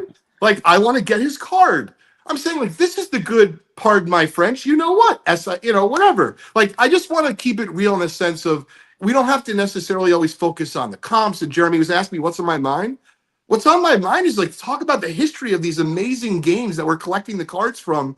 And I'm just wondering, could there be, like, our next purchase is going to be wrapped up in this self-discovery that we're going to make, like, on our own journeys? I mean, that's what gets my juices flowing, and that's what I do a lot on my channel, and a lot of the collector channels do that. It's just the collector channels aren't the big channels everybody sees or wants to watch. They want to watch the $50,000 shit stuff. Sorry, stuff. And like Dan's Vintage is on here. Man, he has deep dives into players, sets, interviews experts, stuff like that. And there are so many channels that do that. They just don't get the visibility, just like some of the stuff that I shared. Like, do you know who Cy Williams is? Yeah, wasn't he a Black Sox member? I don't think he was a Black Sox member. Lefty Cy Williams? No. Cy Williams was considered the Babe Ruth of the National League in the 1920s. He was a four-time batting champion. Definitely not the same person. This is a pitcher. Top fielder. I have a card, WF502, I believe it is. He only has 4 cards in the set. I have ever graded. I have 2 of them. So that's a player nobody knows. Nobody knows because he didn't play 20 years and rack up all these stats. But back then, not everybody did. So, like, I love to collect guys that were great for a short period of time. But he was literally considered the Babe Ruth of the National League. And here's the interesting part. Everybody thinks the Williams shift was put on for Ted Williams. It wasn't. It was named after Cy Williams because he was the first player they ever did the shift for. Very cool. Like, people don't know that Babe Ruth and Mickey Mantle played in a stadium that center field was 82 feet farther than what Aaron Judge plays in. That's Think huge. about that. Yeah. That makes a big difference to I'm not taking anything away from Aaron Judge. He's amazing. I'm just saying, like, going back to my compare the eras, you look at old Forbes Field compared to Three River Stadium. As the first year Willie Stargell played in Three River Stadium versus Forbes Field, which was really hard to hit home runs to right field, he had 44 home runs. He had never done that in Forbes. Imagine if he played his whole career there, how many home runs. So that's like when you compare eras and where people play, how many home runs would Willie Stargell have hit in Wrigley, for instance? Today, the one thing that bothers me and whatever, get off my lawn, whatever, is that people only look at stats, and stats don't tell you anything. Do you truly believe that the greatest quarterbacks that ever played the game, the top 20, the top 30 that ever played the game, were only in the last 20 years? Because if you look at the stats, that's what it says. Because after the no blunt rule opened up the passing game, man, they've added games. Like, you can't compare a 16-game season as a guy that played in a 14-game season. Like, O.J. Simpson's the only guy that ever rushed for 2,000 yards in a 14-game season. Everybody else did it in 16 games. Now that we have 17 games, every record's going to go down. That's right. There's a comment here that Teapot put in. He said, each era is completely different in most sports. It's why I have a hard time doing top 10 all-time lists. You really are just kind of moving things around at that point. And John, I think you gave the best evidence of why you can't really make these lists, because unless you are normalizing these things, you can't have any apples to apples direct comparisons. You are literally comparing things that don't match. So exactly, never mind the number of games in the season. It's also just the condition these guys are in, the fact that nowadays people do this for a living all year round, and so they spend the off season training for when they are playing. And back in the old days, these guys were farming when they weren't playing their sports or selling. Yeah, I mean, there's this narrative. I hear young people say none of the old guys could play today. Babe Ruth would suck. Walter Johnson threw 70 miles an hour. Like, little leaguers throw faster than Walter Johnson. This stuff just isn't true. It's just not true. Now, yeah, are they in better shape? Heck yeah. Do you ever see Jimmy Fox or Lou Gehrig? They have pictures, they're jacked. Or Ted Kluszewski. Imagine if he had a diet and weight training plan of today. Those guys would be monsters. They could certainly play. In 1968, the year of the pitcher, they lowered the mound for Bob Gibson and those pitchers. They were dominating so much. And nobody will ever make me believe that Gibson didn't throw as hard as some of these, every pitcher, no matter how bad they are, throw 100 miles an hour. People don't even know that they changed the way they clock the pitch. They used to clock it when it crossed home plate. Then they changed it to clock it when it came out of your hand to make it look faster. and be faster. Now, these guys are certainly throwing harder. I'm not taking anything away. I'm just saying these little subtle changes make a big difference in how you perceive things. So you're watching a guy that's throwing 92-mile-an-hour curveballs today. You never saw that before.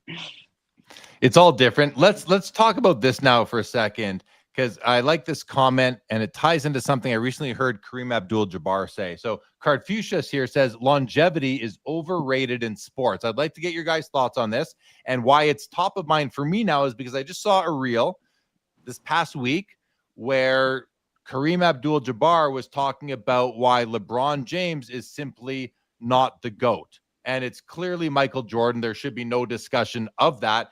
And one of the things Kareem said was that longevity does not equal greatness. Longevity just means that you stayed healthy and continued to play.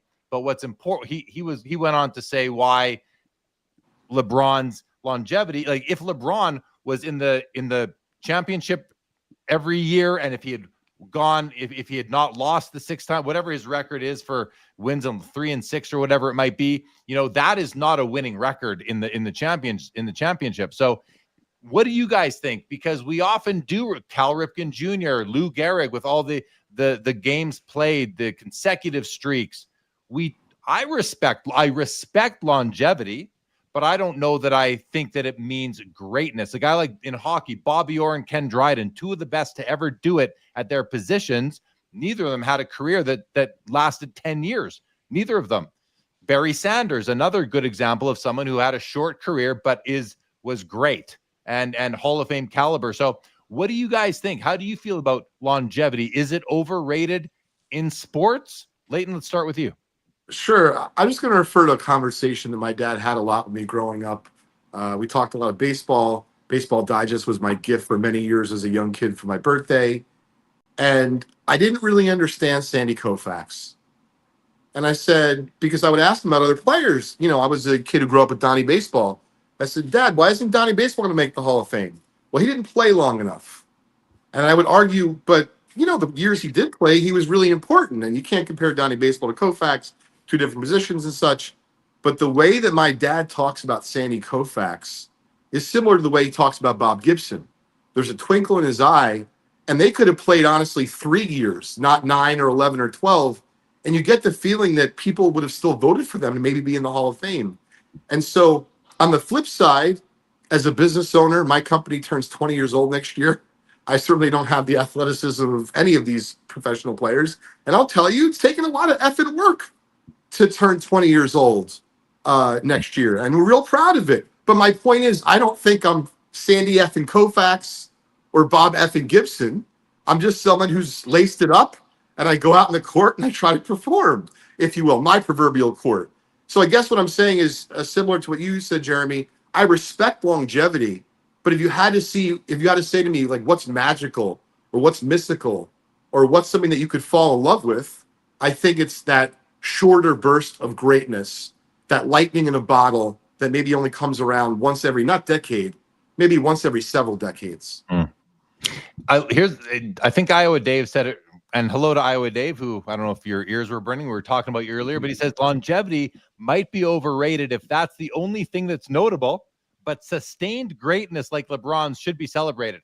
And yeah, I mean, LeBron's been playing at a superstar, megastar level throughout his whole career. So it certainly should be. And then it just comes, and it wasn't about not celebrating. I don't think Kareem's comments were about not celebrating LeBron's greatness. It was about, is he the GOAT or is Michael Jordan the GOAT? And I think it lands on MJ when you consider all the different factors. But again, that's just my observation, not my opinion. So interesting stuff there. John, did you have any more comments on that? I agree with Leighton. It should be respected. And what LeBron has done is insane to be that good that long. I agree. But I do think that longevity is overrated. I'll say something here to probably get people's juices flowing, but take Albert Pujols' first 10 years versus second 10. We live in an era where you could be a DH and just pad your stats, but it doesn't mean you're one of the top players in the league anymore. And if you look at like his second year, like I did a test where I sent people his second 10-year stats, and I sent them to all my like serious baseball fans, and I said, should this guy be in the Hall of Fame based on? And they all said no. But he should be in just for his first 10. Like his second 10 doesn't matter. But Right. just, padding those stats as a DH for years and years, and not playing to that same level. I'll take, like Sandy Koufax had the best 5-year stretch of any pitcher in history. Pedro, he had a nice 5 of 6-year stretch, but I would put Sandy Koufax's 5-year stretch up against anyone. And to me, that's deserving of the Hall of Fame. Yeah. 4 no-hitters in a perfect game. Now, Nolan Ryan played twice as long, and he had 7 no-hitters. But, Koufax played half as long and had 4 and a perfect game. So I think we're in agreement on that. Yeah. Okay. Now, before we switch out, because we're gonna say goodbye to Mr. President John Mangini shortly. We're gonna bring Matthew Burrows from Upper Deck on in a few minutes. But I do want to, because John, we didn't really get to. We talked about the hot potato era, but we didn't really get to the detail within that topic, which is how, in your opinion, as stated, as we talked about, and I'm sure you've mentioned in your content, is that everything in the hobby is being done for the sellers. And I'd like to just discuss that theory of yours, that thought process of yours before we do say goodnight to you. So can you lay the context? We'll have a short chat, and we'll probably just be running about 10 minutes behind Matthew. But if we could do that, John, I'd like to get your thoughts on, when you say everything's being done for the sellers. What do you mean by that? What does it bother you? Or is it an observation? Back over to you. So it's an observation, basically. Some things might bother me a little bit, but I just noticed all the new changes that they make in the hobby don't benefit us collectors. Do you think that jacking up the price of modern boxes is benefiting the collectors? Is benefiting the breakers? Do you think that putting a resell button on eBay is benefiting the collector? Do you think eBay authentication benefits the collector? I lost a super rare card I will never find again. My friend Rick, he lost cards because they had to go to authentication. I know several people that they cracked their cases. My cards should not have to go to California and get stolen. eBay authentication, eBay doesn't care about us. The scams that are on there are unbelievable. They care about the seller, because if somebody's selling a $10,000 card, I could just say I didn't get it. It wasn't in the envelope. So eBay authentication is really for the seller. REA auction just recently jacked up the buyer's premium. So now the buyer has to pay more, not the seller. Every change I have seen is for the seller, not the collector. Prove me wrong. Well, so Teapot has a couple of comments. He says, "Oh man, here we go. John, you just need to understand economics. I hate this argument. Jacking up the prices, it's nonsense. You want to have it so there are just no boxes available." He goes on to say, "It's basic supply and demand, plain and simple. And yes, they are." It's not nonsense, because I know a myriad of collectors who have stopped buying boxes. A myriad. It's not nonsense. I haven't bought any boxes in 2 years. No, I think I same with me, John. I'm with you on that. People have been priced out, no doubt about it. I think what he I don't blame the breakers though. But hold on, John. Hold on. I think what he's saying is that these are for-profit companies. They only care about their shareholders. I think. No, I get that. And we're about to bring on somebody who does care, who works at a card company, who does care about the collector. I know that, but the people who are compensated based on share value or bottom line, because these aren't public companies right now, but those who are compensated based on bottom line, like annual bonuses and stuff, they care about profit. And so yeah, the last. I know you're just proving my point. Yeah. Because it's the manufacturers. It's not. I don't blame the breakers. It's the manufacturers who are making products for them. They're pricing your average collector out of the market. You have to go through the breakers. They're forcing that. Right. What he's saying here, I mean, the hits today are not like they used to be. You basically throw your money away on most of these boxes. You're not. They're not coming up with products that we're getting hits like in the early 2000s where you would I pulled Hannes Wagner back card, Jackie Robinson jersey Yeah. card. You don't get that Well, no, stuff here's the today, thing. What Teapot is but saying, you might get $1 million card. John, what Teapot is saying is that the prices are up, but they still can't keep the stuff in stock. So it's what is simple supply and demand. So what? But who's buying them? The constraint here, in my opinion, or at least my theory, is that the prices have to be high in order now, because I think, although I think some people have said that licensing fees haven't changed, and I don't know, someone said that in a recent episode. Maybe it was Adam from Dave and Adams, but I can't imagine the Fanatics licensing fees are lower or even with what was paid up until now. There's too much money on the table that the leagues and the PAs are going to want their share. I think that it's all, this whole ecosystem causes the prices to be where they are. And despite these astronomical prices that are alienating lifelong collectors and hobbyists like ourselves, they are still flying off the shelves. Profits are being made, bonuses are being paid There's out. no doubt about that, but let me throw it back to Teapot. So what changes are being made that benefits me as a collector? Yeah, I mean, I'll rattle off. That was what I was saying. I wasn't saying that it's not corporate America. I get it. I understand. I'm a big stock market investor. I understand corporate America, profit. I'm asking, the premise was, what changes are they making that benefit the average collector? And I'm open. I'm waiting for an answer. Sure. So I'm going to rattle off a couple, if I may. Yeah, please. I just did it off the cuff, John, because that's all I got here, right? You got 2 seconds before you ask the question. Now I have the answers, or at least I have a couple. Listen, so I think as a collector, the liquidity is much better for a collector than it was when I was a kid.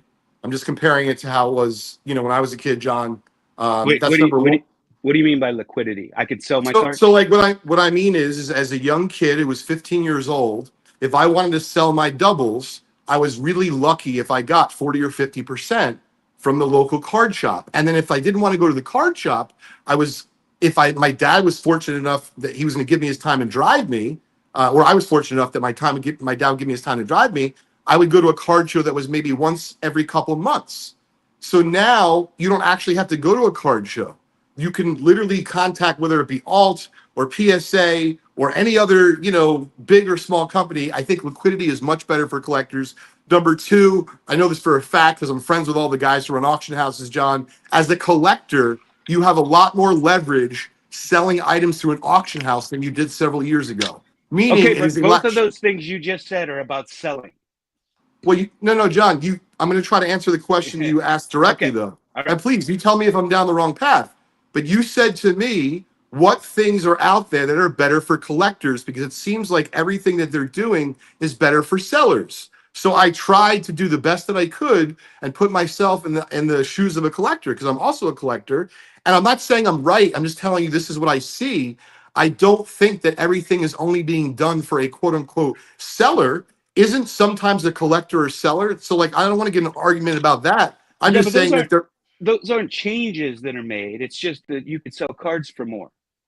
Nobody changed that. That's John, you can now use. We're gonna get into. I know you're hot about this, but you can now literally. I'm not. I just like the debate. No, I know, but I'm saying you can now literally, as a collector, you can grade your cards with PSA, and you don't actually have to touch them anymore. That doesn't help me as a dealer, believe me. But as a collector, that helps you immensely. Does that help the collector? Say that one more time. They just raised prices. Does that help the collector? I'm asking you what I would think it has doesn't. Company in the hobby changed that benefits collectors? But I just rattled off a few. You're just not agreeing. It's okay. But I'm explaining to you. Everything you gave me was about selling my cards, selling my doubles, so I could sell them more.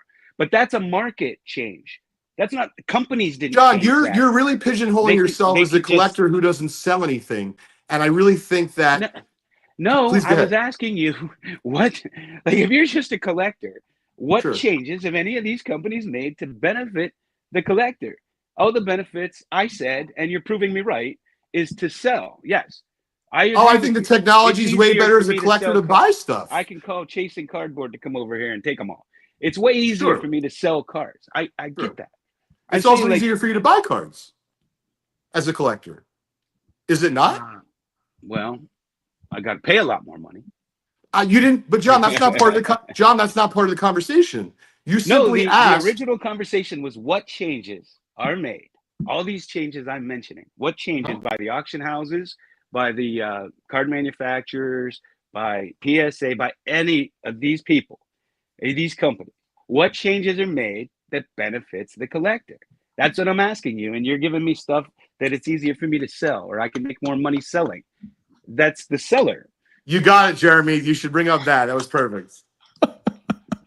Right here. This is great, John. I'm so happy I watched your content before, because if I didn't, I would be like, oh my God, he's giving me a left, he's giving me a right. But I see this is just like what gets you going, and it's fantastic. The best is going to be John's content this week. I didn't see the comment. Could somebody tell me what it said? Oh, it was great. Go ahead, Jeremy. It says Sports Cards Live 2.0 benefits the collector. Mic drop. True. Jeremy definitely benefits the collector. Yes, cheers to that. We'll take it. Okay. Well, right. That's my sign to go.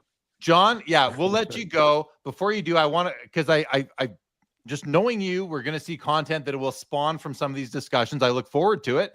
But Iowa Dave says, can John give an example of a change that could be made to help the collectors? You know, you can answer that in your own video if you want. Let's tune into your stuff and see what you think, because I think you've been challenged. You've been challenged by Leighton, some people in the chat. Iowa Dave, a friendly challenge there. Why don't you, if you're up for it? I mean, I'd love to hear your thoughts on that. What could they do that is not going to reduce profits? Because that's number one. What could, and by they, we're talking about card companies, grading companies, marketplaces. I think that's really the three categories we're talking about, if that's fair. What could they be doing to benefit the collector without, but you have to have the constraint. You have to understand that it cannot reduce their profits, because they're not going to do it that way if it does. So is there any, is there anything left? Is there any low? Is this calculus? Are you giving me a calculus assignment? Not quite calculus. John, I like to get people's juices flowing and people thinking. Come on. And you do. And this is great. John, thanks for coming back on. Thanks for having me. We'll do Leighton, it again. It was buddy. a pleasure. And it was a pleasure it was great meeting you and talking to you at the National too. Absolutely. All right. Thanks, guys. All right. Take care, John. Always fun when John comes on the show. The chat is out of control. Guys, I can't keep up. We got 235 people in here right now, and I can't even keep up with the chat. Producer Louie, hello. Welcome to the show from the Hockey Cards Gong Show. All right, Teapot, great comments there. Thank you for sharing your thoughts. He says here we have 130 plus years of cards. It doesn't even actually matter what today's manufacturers are doing if you are a pure collector. No doubt. Robert says impeach Mangini. And Teapot says bring on Mr. Burrows, and not of the Ben variety. We have Ben Burrows from Collect On regularly. We're going to bring on Matthew Burrows from Upper Deck. Mookie says the chat is a runaway. It is, Mookie. I literally gave up keeping track of the chat. Jeremy, I saw it. I know you well enough, Jeremy, that at some point I could literally tell what was going on in your brain. You're like, all right, listen, they're going to just chat for a minute and I'll sit back. I was enjoying it. I'm going to sit back. It was fun. John's great. Chat's going crazy. I could have gone and made myself a coffee and come back. You probably would have going, no. That was a lot of fun. Okay, Leighton, we're going to bring Matthew Burrows on. Matthew Burrows is somebody who I've known for a long time as a hobby friend. He's been on the show before. Big hockey card collector. Marc-Andre Fleury is his guy. And a couple of years ago, he threw in the towel on a teaching career to go work at Upper Deck in California. Wow. As a product manager. And we're going to hear from him what it's like. And maybe he can tell us what he's doing. He's shaking his head in the background, right? And we're going to ask you, Matthew. We're going to ask you anyway. Maybe he can tell us what he has an answer for this. He might not even know it, but I know it from talking to him. What can the card companies be doing for the collector? You actually have a really good. Anyway, let's bring him on. You ready to come, Matthew? All right, guys, please welcome back to Sports Cards Live, Matthew Burrows. He is at Tomcat_sportscards on Instagram. Used to be a part of the Essential Credentials podcast. I think you might still be doing some of that, Matthew. Welcome back. Say hi to Leighton. Hey, Layden, what's up? Good to see you again. I think you popped in the first time I came on here, so good to see you. I think I did. How are you today, Matt? I'm doing great. I just got to watch Marc-Andre Fleury have his swan song with the Penguins, and he didn't allow a goal, so it was a beautiful ending to a beautiful career. So, yeah, it was really nice. Was that really a swan song? Like he was on a professional tryout. That's it. He's not really trying out. It was just to retire a Penguin or something, or what? Yeah, this is like a special way for him to do that. It was really nice that the management did this for him, especially, and he looked great out there. I mean, I know I'm a little biased, but I'm sure he could play another year if he wanted, but he won't. This is it. So awesome. Well, that's nice for you. And I know how big of a fan you are of his, and he's a great player. Long career. I mean, 22 years, I would have to think, maybe parts of 23 seasons. That's longevity, but what a character he is. Just a great ambassador for professional sports. I would put it that way. Iowa Dave, who is probably my favorite podcast, says, "Oh man, I love the Essential Credentials pod." That's high praise coming from Iowa Dave. Matthew, nice. Very nice. Very nice. Very cool. Okay, so let's segue into this, Matthew, with that question that I just said, because you were in the background for a while there, so you heard the debate and John Mangini's concerns. I love having him on because, and I sometimes I can't get a word in edgewise with him. I just gotta sit back, let him go. But his concern is, what are the powers that be? I'm considering those, Leighton. I think it's fair. Grading companies, card manufacturers, and marketplaces, the powerful ones. They are the powers that be in our industry, in our hobby, in our space, in what we love. What, Matthew? You've been a year at Upper Deck. We're going to hear kind of a bit about that. But what are you doing? And I'm jumping ahead. What is something that you have done? I'm sorry to put you on the spot, and if you can't think of it, I can. What is something you've done at your position? And you're only there a year, so it's not like you're not a president, you're not a VP, you're not a director, you're still only there for a year. What's something you've done to benefit the collector? Well, I think the biggest thing is I'm a collector at heart. My passion for collecting, not just Marc-Andre Fleury, but for collecting cards. I have a nice 90s A-Rod collection. I appreciate all the 90s inserts. And I just love trading cards in general. So for me, I'm trying to benefit collectors by bringing them cards that I know they will love. Because the things that I'm building, I know that I will love. I'm not just, getting assigned a product and just copy pasting it from the year before. I'm trying to put my own spin on it in a way that I would get excited if I wasn't working at Upper Deck to collect those cards. So I think, yes, I understand it's expensive to collect. Totally understand it's expensive for all of us, but for me, especially buying singles, because I can speak to that, the cards are like the technologies, the innovation is far beyond anything that's been around. And so I'm trying to create things that are exciting, fun, and really cool for collectors to collect. And, there's only so much we can control. I understand the prices are frustrating. We all are frustrated with that, but what I can control is how cool and amazing the cards are that get released. And I'm not going to speak for Grant word for word, but my boss, Grant, who has praised my passion for this hobby. I mean, I have a lot, and it's only grown since I've got here. And so that's how I'm trying to benefit collectors. And when my first products come out, you're going to see something that you haven't seen before, I hope. And that's the biggest thing that I can hang my hat on every day I get home from work, is that it's going to be something I'm going to love and that you guys are going to love. Right on. One of the things that I think you are doing, or that you will do, is like checklists. Often as collectors, we question how is this guy on the checklist? I feel like you might have some insights into that. Leighton, I want to ask you before we let you go, we have what is something that you think the product managers at card companies can do to benefit the collector? I mean, obviously they're not going to change price points. They're probably not going to change the amount of releases coming out every year. They can't change what the licensing fees are or royalties that are paid. But you heard from Matthew just briefly. You've been in the hobby your whole life, Leighton. What is something, does anything come to mind? If nothing, I'm sorry for putting you on the spot, but I'm just wondering, what do you think that these guys who are in the trenches, what could they be doing for the collectors? The only thing that really comes to mind, Matt, and keep in mind that my son's 10, and he does collect not a lot of sports. And I understand that, there's been talks of through the years of making a lower end price point product. Then of course there's still going to be a chase, and if the chase is too good, people will buy it up.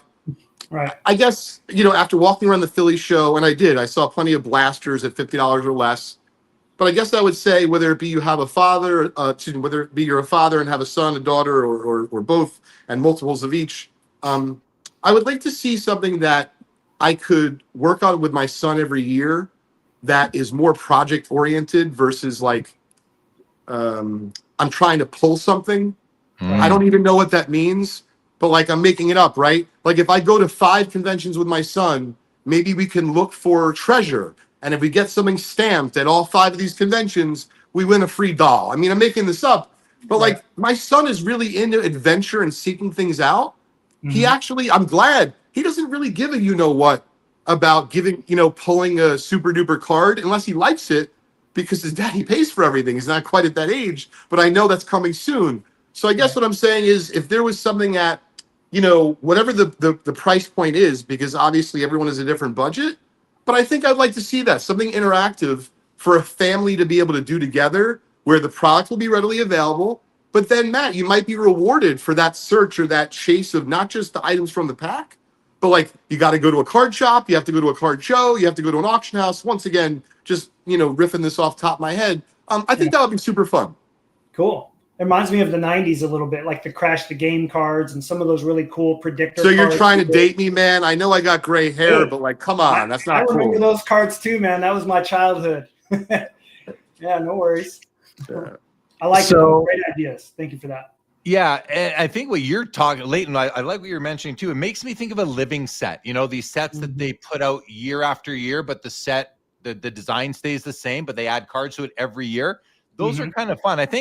I know Upper Deck has game dated moments, I think they're called, Matt, that come out like whenever something big happens, they put out a card for it. Top says Tops Now. These are living sets. I believe they're considered living sets.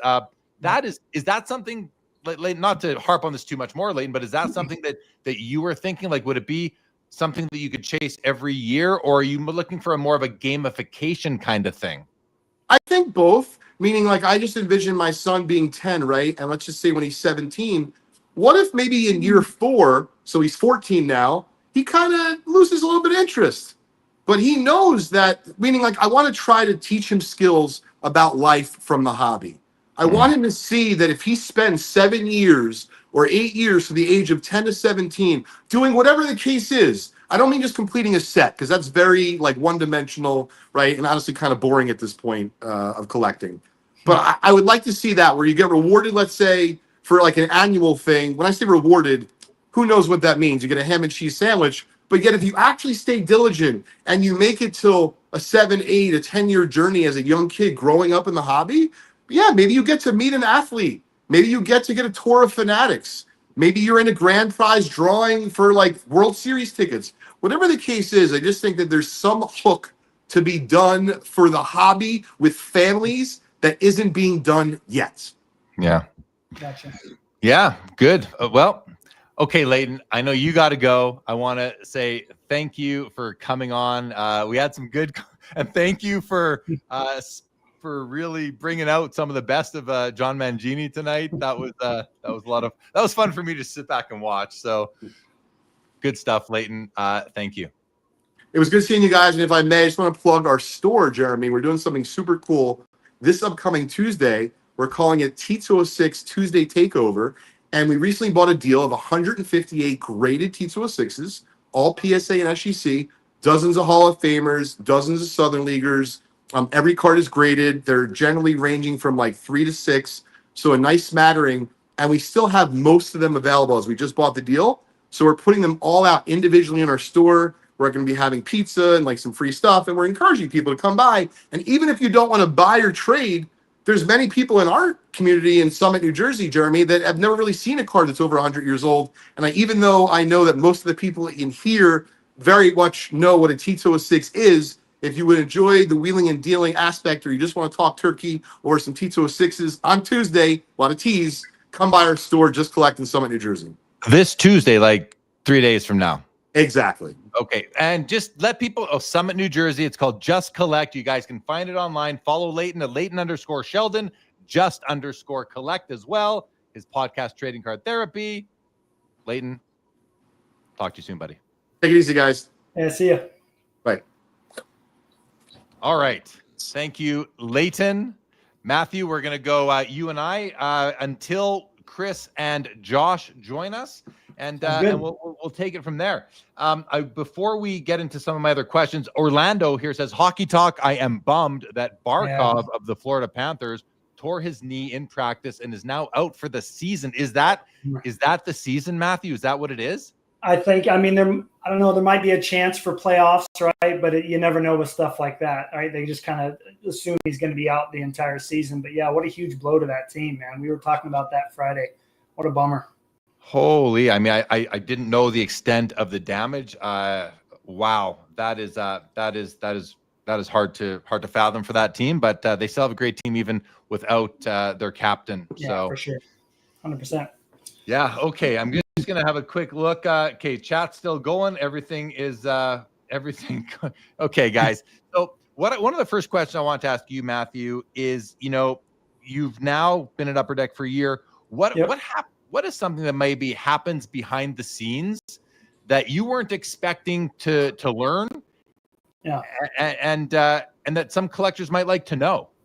Yeah, that's a great question, because I was thinking about that when we had our chat the other day, and there's so many things. I mean, the obvious one that Billy's mentioned is just how much work goes into getting a set out in general. I mean, it's gargantuan amount of effort to get these products out the door, which we're catching up on, which is great. I think for me is just, we've had these checklist things. We've all been there where it's like, how come Fleury's not on the checklist? How come this person's not on the checklist? And I can't give away specifics, but like, I've found out why. And so how much that goes into getting Marc-Andre Fleury into a checklist is far more comprehensive than anyone thinks and anyone knows. And so I have a big appreciation for just how tough it is to fill out a checklist when there's autographs and game used and all those different pieces in there. It's not just as simple as saying, well, he would fit in this set. Or anyone, and now that I'm working on PWHL, that's a whole nother, round of trying to get the right subjects and the right checklists. And there's so many things that go into that. And so that would be the biggest thing for me, I get messages all the time. Hey, how come Potvin's not in this? How come, Mitch Marner's not in this, Nylander and so forth. And I'm like, I can't tell you exactly why, but I can give you kind of an idea of all the different factors that go into it. So it's definitely helped me understand why. Because, man, I remember when I got back into hockey, I was so frustrated because I don't think Fleury made it into like 8 products in a row. And I'm like, what is going on, guys? Now I know. So it's pretty cool. Now, I think one of the things you're referring to there are the complaints that we vent as collectors. Mm-hmm. We hear about because we see and listen to other people complaining about things that they don't like about a set. And it's so easy to say, well, they could have just done that, or they could have just done this. But really, there are logistics involved that unless you're in that business, you don't even know that these are things that the product managers and everyone up the line, that you guys are juggling these various boundaries that you have to stay in for whatever reason. And you said, there's things that but you can't tell us. Surely, I'm going to push you on that, Matthew. Surely there's something that you can share with us that isn't like a trade secret. Like maybe you don't have a contract with the player. Maybe the NHL says you have to include every player in a set throughout the year. So you've already used the other players. So now you've got to put this guy in, and people are like, why is this guy in the set? Well, maybe you are required to put him in based on your license deal with the NHL. These sorts of things. And I'm making this stuff up. Some of it I might feel like I might have heard along the way. Are any of these comments I made at all legitimate? Are you frozen on me? Did we just lose Matthew Burrows? Oh, okay. There we go. I got you back. Yeah. Okay. So what you were saying, I mean, it's a multitude of those factors, definitely all those things come into play. And something else I'm going to add too, as I was thinking about this, is and I've had this complaint, like, you see this amazing set come out, how come this card's not in there? How come this amazing insert didn't make it? Or this design seems kind of bland. I'm a big fan of Spectrum Deco foil. That's the real shiny decorative foil on cards, the high gloss, those kind of things. I'll throw an example out at you. Our first PWHL set, high glosses are the big chase. You know that for flagship, those are the chase. But for PWHL, it was the only set. And so the high glosses didn't have the shiny foil on there. And I had to learn why that was. And it comes down to costs, right? Like how much are you making of something? And then you've got this amount of money to make this product. Well, also, you know, it's a business. So you have to, you know, make a profit on it. So I think just learning those things and how to make sure certain things get into a set, but knowing you might have to cut something, you know, whereas in our eyes as collectors, like, hey, throw the jambalayas, throw the platinum portraits, throw everything at the kitchen sink. But you can't always do that. You have to pick your spots. And I think above the checklisting thing, that's been the biggest thing that I've learned is like, okay, here's the product you're assigned, Matt. What are you going to do with this? And you have to, you know, make the most you can, even if it's just a little bit out of what you're given. You know, sometimes you can go crazy and sometimes you have to be a little more frugal, you know? So that's been the other thing for sure. So is it fair to say that many of the issues that you had as a collector with Upper Deck products, many of the shortcomings you felt were there, that you wondered, why don't they do this? Do you feel like you now understand it and like now that you do understand it, or if you do, now that you understand it, do you cut them, being your employer, some slack on it? Because it's like, well, they're doing the best they can. Like, are they doing the best they can to include these things in products that people want?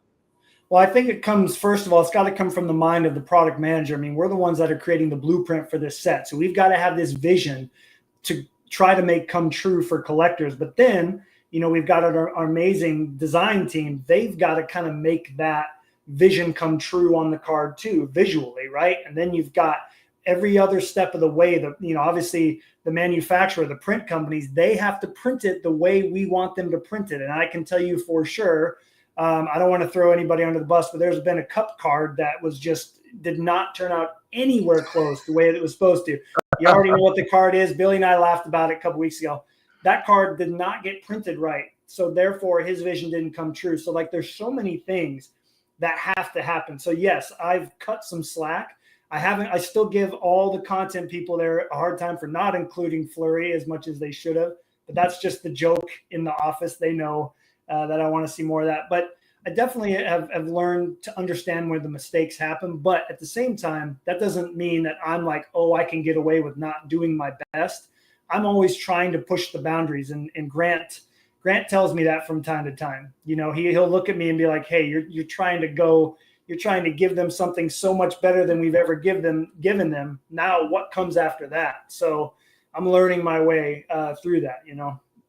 So it's kind of that, like, and this is something that I'm aware, like certain insert sets will be released in a year, but there won't be an autograph on it, let's say. And then the next year they'll put an autograph. Like I think the first year some shields weren't autoed. Then this might be an exquisite thing. Then they were autographed the next year. So you always need to keep people clamoring for the product because there is a lot of it. It needs to sell. So you always try to kind of leak it out, add to it, modify it year after year so that you can bring new things to the market. You mentioned jambalayas and platinum portraits just as examples earlier. And, you know, we'd like to throw everything at it. To me, there comes a point where it's just too much. And and this is kind of funny for everybody listening, is that Matthew and I are part of a group chat on Instagram with like 20 hockey collectors. I don't know how many it is, but we got a bunch of us in there. And I throw my criticisms in there, knowing full well that Matthew is reading them and not knowing full well, but wondering if he ever shows them to hey, look what Jeremy just said. You know, maybe you're showing Billy. The odd time you might do that, right? And I recognize that, but it's always done. I feel like it's done mostly constructively. Sometimes I get frustrated with things, but mostly constructively. But here's the thing, and you've seen me say this in the group chat, which is that like I'm done with jambalayas. You know, what I said recently was, I'll just stick with that. I'm done with, because I don't want to have jambalayas come out every year in hockey. It just feels like, to me, it goes the way of the jersey card. Platinum portraits have been leaked out slower, but there are plenty of them out there now. What are your thoughts on that, Matthew, in terms of like, PMGs, for example, they were cool for a while, but too much of something, I feel like it has an impact on the issues that came out in previous years, and it can it's just a function of watering things down. How do you balance that? I mean, it's definitely a discussion that we have as a team.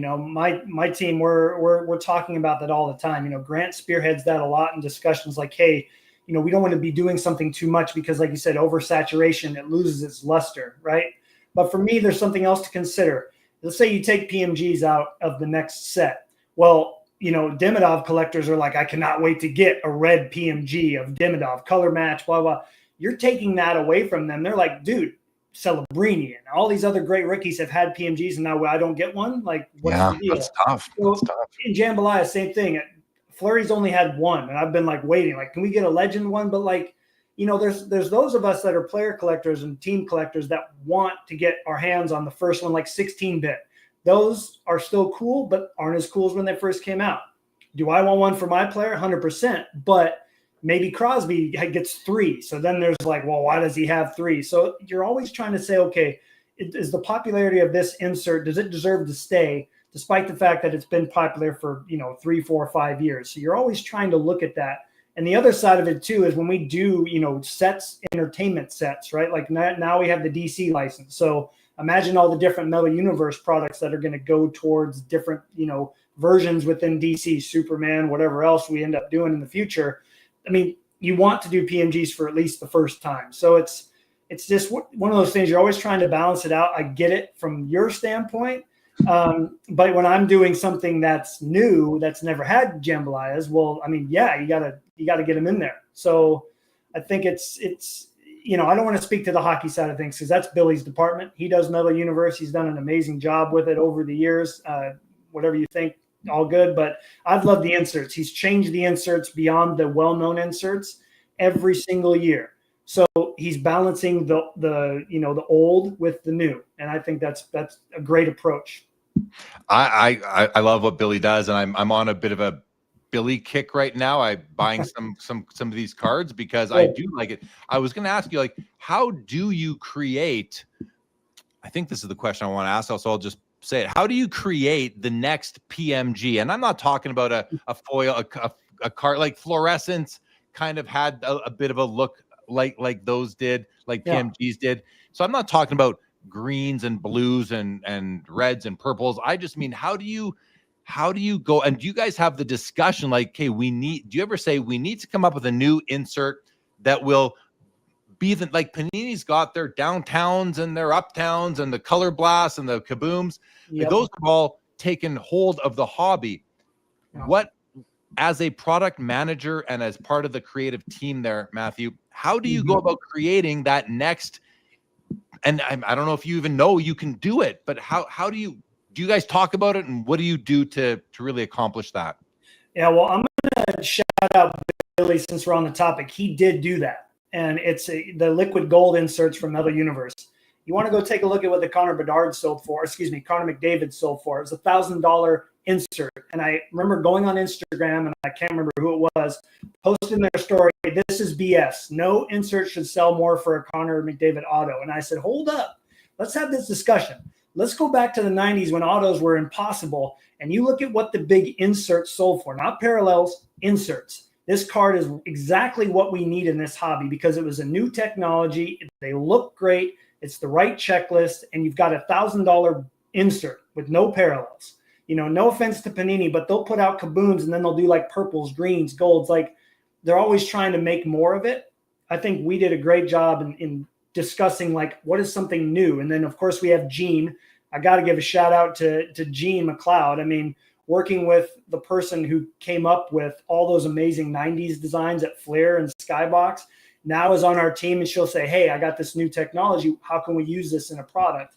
And Billy was like, let's do it in Metal Universe. And he hit a home run with that insert. So those are the types of things we're always looking to do, And so when I get assigned, I have been assigned a hockey product. I can't say what it is, unfortunately, but I'm already thinking like, okay, what's working and what's something new I can add to this product that kind of fits the mold, but also is going to make somebody go, whoa, when they see it in a pack, you know? So I think there's always those things to be thinking about. And like I said, you got to kind of keep certain content in there, because you start removing stuff, then you're going to piss more people off than you are going to make them happy, right? Absolutely. First of all, what up, Carvin Chung, one of the OGs of card That's right. creation. Yeah, you know, you mentioned liquid gold, so it's funny because I bought one the other day. I didn't buy the McDavid, I bought the Crosby, because I'm Nice. I'm not a McDavid guy. Well, I have some McDavids, but I'm buying Crosbys. Yeah, that's me. Crosby's the guy of the era. So I'm buying some Crosby inserts right now. And I bought the liquid gold the other day. I watched it all week long at auction. I think I bought it. I think it was listed by ComC on eBay, and I got it. And I was very happy to get the card. I don't have the McDavid, but in any event, I think that's an awesome insert. And it's not even a numbered insert. It is just it's just a very hard to pull pack odds wise insert, correct? Yep. Correct. Yeah, absolutely. Yep. So it makes it so special. So, but it's not only that it's hard to pull, it's actually really cool looking. Now I haven't seen it in hand yet, so I hope I'm not disappointed. You won't be. I won't be. Okay. No. Good to hear. So he was able to do that there, and you're going to strive to do it with the hockey product that you've been assigned. Guys, Matthew's been referring to PWHL a few times, Professional Women's Hockey League. Have you, now this might be an awkward question, but I don't care, I'm going to ask it anyway. Have you taken any inspiration from Panini's WNBA cards? And you may maybe you don't want to admit this, I don't know. But have you been inspired at all by the success of the, you know, you don't have Caitlin Clark in hockey, but again, have you been inspired or at all by that in your women's hockey card products? I won't say that I've been inspired by them, because I've seen those products and it's got Caitlin Clark on it, which kind of sells the product. So for me, I'm thinking, well, we have Marie-Philippe Poulin, a Canadian hockey legend. She's like the Crosby of the PWHL. She really is. She's incredible. But the new collecting fan base, they're wanting to get anything. And so for me, I'm thinking, okay, how can I give them something? And I didn't do the first two products. That was Matthew Blyberg at Upper Deck. So I've been assigned the third one, which will come out next year at some point. I'm trying to do something that's also new for our company, but also new for them, right? So because it's the first time they're going to be seeing a lot of these things, I'm trying to find ways to get them excited. And so for Panini, what they've already got going for them that's working, they can put a downtown out of Caitlin Clark, and that thing is going to sell no matter what. I mean, that's the work is already done, and that's no shot at them. It's just they've built a great insert. So for me, I've got to find new and exciting ways to create things that not even, you know, flagship hockey has next, or NHL has, but my product might have, that's a little bit unique, right? So I like what they're doing. And for me, I see it as there's going to be way more PWHL collectors out there than I think we realize. And we need to, you know, do justice to that, as well as all the young collectors out there that are wanting to get their hands on trading cards for the first time, which as a former teacher means a lot to me. So yeah, definitely taking account of them, but I'm coming at it from my own way for sure. Okay. I want to put a question on from Doghouse Hockey, who said, Matt, hey, what's up? What do you find to be the most challenging when making a product relevant to the hobby while not having big names on the checklist, like no McDavid in the latest clear cut? Yeah, that's a good question. I think just like the liquid gold in a way to refer to that, like, am I going to create something new and exciting that if it doesn't have the best, like if it's a rookie insert, right? You can't guarantee those rookies are going to be superstars. You might get a Nail Yakupov in there, but do the cards look awesome, right? Like that, is it going to catch Jeremy's eye? Like I refer to the 21-22 Flair Ultra set a lot, Jeremy. I know you have a few of those inserts. I mean, you could get a subpar player of some of those cards and you're like, man, these cards look awesome. And so that's kind of the approach that I have. I mean, obviously every card can't look like the Ultra team, right? That's some of the coolest inserts we've done, or Premier Padman, but it's got to be eye-catching, right? And so for me, the trickiest thing is making sure that every single insert in there is something that I'd want to collect, because if I end up getting an insert in there or two that I'm just not feeling, then I'm probably going to be a little disappointed. So I try not to let that happen. You mentioned Ultra teams. Those are the blue ones, right? Mm-hmm. Yeah, I've got the Yeah. Ovechkin and the McDavid. I can't find the Crosby yet. I want to add the Crosby to that collection. That's like the trifecta right there. Those three guys when it comes to, for me, inserts from the 2010s, second half of the 2010s and the 2020s. For sure. Yeah. Great question. Okay, and then I want to bring this comment up from Kinger. He says, Matthew, may I kindly note, directed at Hockey Products, the Upper Deck logo, i.e. on Allure and Clear Cut, not being embossed, but rather screen color printed, feels less special and exclusive and less exclusive. And I think I can, like, does this not feed directly into what you were saying before, that it comes down to like by having it textured, that's going to raise the cost of production and it just might not be in the budget for the product. Is that what it comes down to? Yeah, this is great that I'm getting these questions, because I actually went to lunch with Billy and I'm like, how do I answer some of these without giving it like too much away? But it comes down to price. And you think about Allure, that's printed on chromium stock, right? So that's already expensive enough. So trying to get embossed foil on there when you're working with, like, okay, well, do I put embossed foil and then have to get rid of this amazing insert, or have this technology on all these inserts on this chunk? All are going to be printed way like on paper instead of chrome. So you have to pick and choose. And those are the types of things that you have to prioritize from the beginning. Like Flagship will always have the embossed Upper Deck logo. That's never going to change, right? That's a staple for that set. But then you look at Allure and you say, okay, would you rather have the embossed, foil, or would you rather have it shine? I mean, look at how beautiful that set is now. Like it's one of our best sets across the board. If you were to make them all kind of dull like the first couple of years, but then emboss the Upper Deck logo, is that going to like make it better? I don't think it makes it better. So those are the types of things that you have to think about. And I appreciate that question though, because it's a good one. That's a good one. Yeah. And we're going to bring on Chris and Josh momentarily, and you're welcome to stick around for that, Matthew, if you'd like. That, whatever we talk about with those guys. But something that I'm just curious about with you, I feel like when you go to work in your passion, you might lose some interest. Some people might lose some interest in the con. It didn't happen for me. I don't work at a card company. I'm, self-employed, if you will. But by going full time in the hobby myself, I love it even more than I ever did. Right. But for you, working in a card company, you've seen behind the curtain. The secret sauce. The good, the bad, and the ugly. But the good as well. I want to focus on that as well. Sure. Do you still love cards as much as you did before you went to work at Upper Deck? Oh yeah. I mean, like you, the love for them has grown. I mean, how cool is it to see, like, when I buy a Flurry that comes out now, that I know every person that worked on that card essentially to make it come to life beyond where it's printed. I know that Tony put it in the set, and I know that, Riley put him in the checklist. And a couple of times Riley, and I can't say the card, but Riley came up to me and goes, hey, here's a set in this set, and where would you like Flurry to be?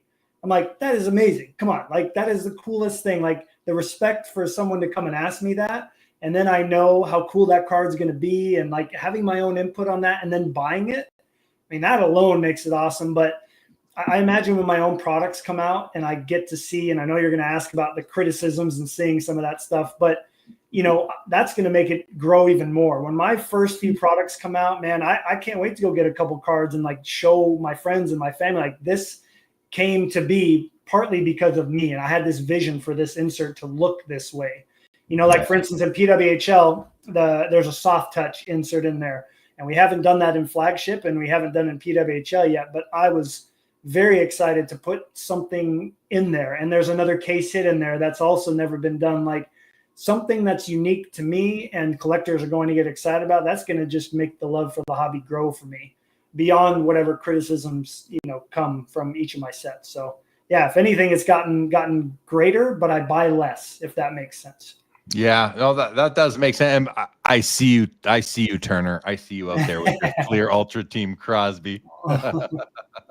Vintage Oddball Rick says, can this guest confirm or deny that Upper Deck is still printing the Griffey rookie cards? Are you going to take no comment on that? Or this guest? I mean, if he would have used my name, I would have probably answered. But since he called me this guest, I can't answer. Can't answer. I'm not going to be like Billy. Every time Billy gets interviewed, he's got some smart aleck comments, but I'm too new to be throwing those out. So I'll save those for next time. Sounds good. Sounds good. Yeah. And then before we bring on Chris and Josh, you mentioned, I was going to mention about, how do you feel? Because I mean, people have no problem, especially on Facebook, I noticed, and especially on Upper Deck Facebook posts. Oh my goodness. Like no one I don't know why Upper Deck posts on Facebook. Whenever I read the comments, I'm just like, why do they anyway, how do you, especially when it's a product that you had a hand in putting together? I'm sure you must have seen some negative stuff about your products already. I'm assuming that. How do you feel when you see that? I'm laughing because I've learned to laugh at these things. There's a particular video where I don't know who it is. He was like showing off some cards and his fingernails weren't cut very well. And people were just on him in the comments. What the heck? Haven't you washed your nails? Like the stuff on there is like people are searching for anything to complain about, and so 95% of them I'm just laughing at. I'm like, wow. But, you're always trying to look for that constructive criticism. I'm not going to listen to the Facebook stuff because they don't know half of anything that's really going on behind the scenes. But when someone like you or Mitch, I know Mitch is very vocal like yourself, and I appreciate it because there's going to be valid concerns there, and you want to be able to take those things in. How can you use that to make the next iteration better? You know what I mean? So I think I've learned to not be so defensive. At first, I was like, I'm going to war. I'm going to go tell these people, like, you're not right. Like, these aren't correct comments. But I think now you learn to just let them go off your back. I think, like you said on Facebook, those people don't really have much to stand on. They're just there to complain. But it's the real passionate collectors that I appreciate feedback from. Like if you or some of the people that watch your show, I know are really passionate collectors. If they come to me and say, hey, in a respectful way, like, yo, I really love this set, but how about trying this? Or why did you do this instead of this? Like, I'm more than happy to talk to those people. And I really do appreciate that feedback. So yeah, I think if anything, I've learned to kind of let a lot of that stuff slide, as opposed to when you and I were just buddies and I'm like, man, what's up with all these people hating on Upper Deck? This is ridiculous, So yeah, it's helped. Appreciate that. Carvin says, come on, Jeremy. He's still in the honeymoon phase. You can't ask the question yet. Yeah. We'll see about that. Yeah. I feel like, I think he might be in the permanent honeymoon stage, Carvin. I can see that being the way for Matthew. Okay. Great stuff, Matt. You're welcome to stay on. I know I kind of had you scheduled to not, but you're welcome to stick around if you'd like. So if you want to leave, just let me know. But Chris and Josh, you guys good? Boom, boom. There they are. What's up? Welcome, guys. I don't know if you guys met Matthew Burrows or not, but Chris and Josh are regulars here, Matthew. So nice. I'd like you guys to just take a second and say hello, get acquainted. Hi, Matt. Big hockey fan, big Billy Cilio fan. So nice to see you. I'll tell him you said that. He'll be appreciative. Great to meet you, Matthew. Wonderful attitude you have receiving criticism. The hobby is very, very tough. A lot of tough words offered online, and just Sure. I think every content creator relates to that too. Jeremy, is that fair? Yeah, I mean, yeah, absolutely. Absolutely, Chris. You have to roll with it, right? You just you roll with it. And you look to find the kernel of truth. You look, just like Matthew said, you look to see, is there something here that I can learn from? Well, Jeremy, before I bounce, I always like getting some kind of feedback to take with me. So for Josh and Chris, before I go, can I get one piece of like, I'm looking for this would be cool to see, like something like that, not the lower box prices, because we all in this chat know that I can't control that. But what is something you guys would like to see? Yeah, I know he's laughing, but I know the truth. That's not on me, dude. Lower the box prices, Matthew. Yeah, collectors aren't having fun. You make better stuff. There you go. Perfect. Go ahead, Josh. I'm excited for the Upper Deck 100th anniversary sets for the original 6 teams. So I'm just kind of excited to see what's going on with that. I know Billy did the Red Wings. I don't know. Yeah. So I don't know who did the Hawks. I'm looking forward to the Hawks and the Bruins. So that should be interesting. So I'm excited for that. Cool. Well, shout out to my buddy Pat, who works on our team. He did the Blackhawks set, and he got Jocelyn Thibault in there. So good work. Oh, yeah? How about Larmer? Is Larmer in there? I got to look at the checklist. I don't know all the other guys. I'll just check it out right now. All right. Yeah. Thank you. Uh-huh. Well, here's a request from Yitz in the chat. Bring back RPAs and SPX. But I don't know, something there's something doesn't seem too unreasonable, but yeah, I like it. Good feedback. I agree. I like them. Fleury had one, so yeah, they were great cards. Chris, do you have anything? I mean, Chris doesn't really deal in Upper Deck well, I shouldn't say that. He deals in 90s Upper Deck products, but he doesn't deal in modern. Perfect. But with that though, Chris is very well informed now on 90s Upper Deck products. I would have to think, Chris, you might be able to offer a nice little bit of I don't know, not criticism, but something that you like, that you saw back then, that you'd like to see again. I love Upper Deck. I think Upper Deck is a gem of this hobby, and like Jeremy said, I'm not a hockey collector. Christina, my significant other, is something of a hockey collector. She collects a few different of the Dallas players and stuff. But so my thing will be this, Matthew. Please continue, if you can, your team, to make public appearances just like this with Jeremy, and we as a community, as much as we can celebrate and foster a two-way street with the great creators of these products. You guys are the artists of our industry. You guys are important, talented people. And I've always felt like we should do as much as we can to uphold you guys. And so I just the more publicly we can interact with with the creatives, I just think that's great. I think it's great you came on the show. Love Billy, love Carvin, love Gene. I really admire what you guys do, and I think having reverence for our artists would be a real credit to us as a community. Well, great. I appreciate that. First of all, I agree with you. And I have to say, I've met Chris before, and I don't know if he remembers this. Chris and his wife were touring different card shops in Seattle. And they were in Seattle, and that card shop that's now gone, I ran into him and his wife. They're like, yeah, this is our page. And I remembered. So good to see When was that? Like, what year would that have been? That was like 18 or 19, something like that. That was before COVID, wasn't it? Yeah. No, yeah. I think it might have been after, actually, because I was collecting hockey at that time. So yeah, it was like before. 2000. Oh, was it? Before. Okay. Yeah. It was. I think. There's Christine in the chat. She could tell you. 2019. Yeah. Well, because I was collecting A-Rod. Yeah, I remember. Anyway, I just wanted to say, nice to see you again.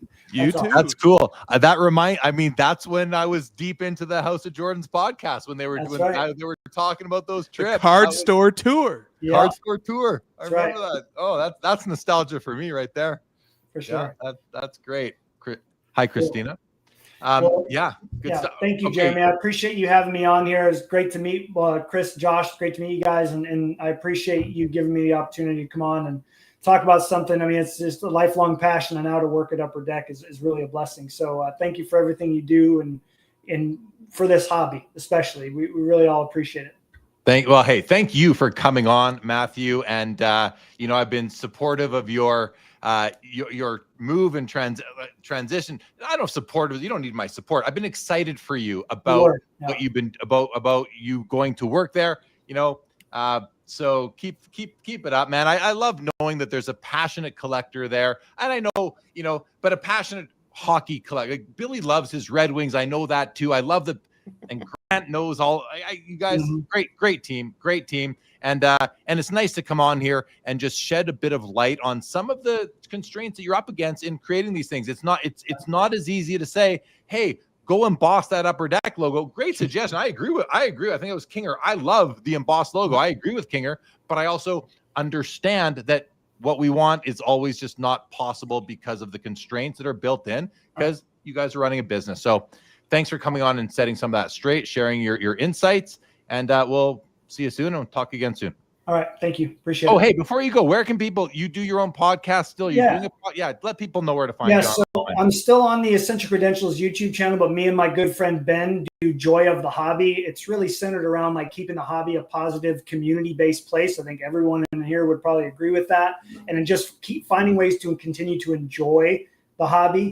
There's plenty of negativity out there with prices and all this other eBay stuff, but Ben and I truly love collecting, and that's what we try to talk about and bring to the community that watches. So we're actually going to be live tomorrow night at 5:00 Pacific time. So anytime you pop in, Jeremy, I appreciate it. It's great to get support from you on the podcast side of things. So thank you. Well, and more high praise. Carbon Chung says, you are a gem, Matt, and we collectors, thank you. Yeah, thank you, sir. Certainly do. Okay, right. Matt, thanks, buddy. We'll see you. We'll talk soon. Take care. All right, fellas. Well, two things first. Josh, congrats on getting the ring light for this week's show. I didn't. I just repositioned my table a little more. So I haven't gotten a ring light yet. I'll get one soon. Christina already texted me, give me a hard time. So I just Christina's already attacking you. Jeez. Already. Not yet tonight, but she's gonna saw her in the chat, which means she's on the program. Well, now you've been attacked by Jeremy, so that's all right. Big attacked. But I moved it around so it worked. But I'll get a ring light eventually. So no worries. Were either of you, Josh, did you see the earlier parts of the show? Chris, you usually do. I mean, there was a lot there. We got into some big discussions earlier with Mangini and Leighton and Joe. I always want to kind of get your thoughts, both of you, if you have them. But Josh, I don't know if you watched the earlier part of the show. I saw some of it. Yeah, you did. Yeah. So, but we'll start with Chris. What are some of your thoughts and comments, Chris, from earlier, and then we'll hear from Josh if they're any different. Well, I watched. I was actually more of a sporadic watcher tonight, but for good reason. The reason was the president, Mangini, mentioned something called the bond bred Jackie Robinson, which I'm not ashamed to admit this. It's just the fact of the matter that I'm ignorant when it comes to most vintage things and pre-war things. But I'm also eager to learn if something interesting pops up. And he mentioned these bond-bred Jackie Robinsons, and I said, I deeply respect the president, and I need to know what this is all about. And that started me down a rabbit hole of research, and I landed on this great page from Saber Baseball Cards, and I saved a podcast from John from about 3 years ago where he talks about the distinction between the sharp corners and the round corner issues on these. And but I found this great blog, and it was sort of explaining these bond-bred issues. And apparently there's a 1947 multi-sport bond-bred issue. There's 44 baseball players and 4 boxers, and Jackie has a card in that set in his pro uniform. And anyway, and then there's this 13 card Jackie only set, and one of them was distributed promotionally, and the other 12 were inserted with loaves. And I mean, this is fascinating stuff. And for sure, the multi-sport Jackie predates the Leaf and the Bowman. And it seems like the research indicates that at least some of the 13 standalone Jackie cards that sort of have been cataloged as their own checklist, seems like some of them, at least some of them, predate the Bowman and the Leaf too. So this is just like mind-blowing stuff. I love that. I love the research of that. And if I could make a proclamation here, and we'll have to revisit this in 5 years, the era of the oddball is coming. The dawn of the oddball card is on. It's not so far away. That's my prediction. I mean, and maybe the flagship card will be the Star Jordan as kind of leading the charge to. Why are you shaking your head, Josh Adams? It's not an oddball card. It's just, there's some oddballs that like that card, but it's not an oddball card. That's a key distinction. I guess it just depends what you consider oddball. Non-mainstream. Would it be considered non-mainstream? Yeah, I mean, no, I think the Star card is definitely a mainstream card. Okay. I mean, all right. So so I'm wrong. So maybe it's not then. Well, I'm okay to be wrong. I could be wrong too. I've been known to be wrong several times. You've never been wrong in your life. Thank you. It's recorded now. All right. Okay. Well, I didn't think we were going to revisit the bond bread topic. No, I've got spicier stuff. But I want to give that shout out because I literally I've been reading about this stuff for an hour now. Before you do, hold that thought. I want to shout out Jay Casuela from the West Coast Card Show is joining us from the Philippines right now, and I definitely hope to see you, Jay. Jay is one of the founders of what used to be the Burbank Show, now the West Coast Card Show. I believe he's the operations manager as well as founder.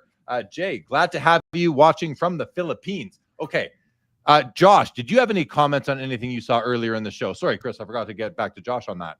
Loved everything Mangini said. He's 100% correct. I also liked what, he's not 100% correct, but I agree with a lot of his theories. And also, Leighton had a great point about like doing podcasts about like maybe unknown players from really any sport. You know, it could be basketball, it could be hockey. I have a few for baseball. I have 2 bankers boxes worth of research for a book I was going to write like 12 years ago, and then other stuff happened about a Negro Leagues player, and I'm saving it because that could be a good social media thing. So I think that's coming. But All right, if cool. I had time. But yeah, that stuff, I think that's a great idea. I'd rather hear about that than like, you know, what the price is of whatever, you know, a downtown Kaboomy went for a bunch of money last week. Like, you know. Yep, I'm with you. I'm with you on that. Okay, Chris, back to you. You had some spicier stuff. Let's hear it. Yeah, okay. So I'm going to back the president on another thing too. I thought that he was completely spot on when he was questioning when does the collector get to see some of the benefits of the hobby's innovations. And he had a lot of good points. So, but besides whether or not I agree with him, I actually have like a meta point to make, a point about the conversation in general, which is, you know, if he's coming out and he's saying, look, I don't like the fact that BP went up, or he's saying, I don't like the fact that there's that it can be more difficult for me to buy cards now because people are rushing to eBay and they're buying and they're sending them a good grade right away and they're getting vaulted and just there's more friction and or whatever, you know, whatever the opinion is, you know, we have free speech in this hobby. You know, we can air grievances, and we don't have to, you know, and people can disagree with us too, and all sides can have a point of view. And then so starting with that premise, then I want to get a little bit narrower, and then I'll look for you guys to reply to that. Specifically on the topic of flipper, flippers are fine. These are human beings deserving of respect and love and belonging to community and stuff. Like these are human beings, and and I like some of them quite a bit.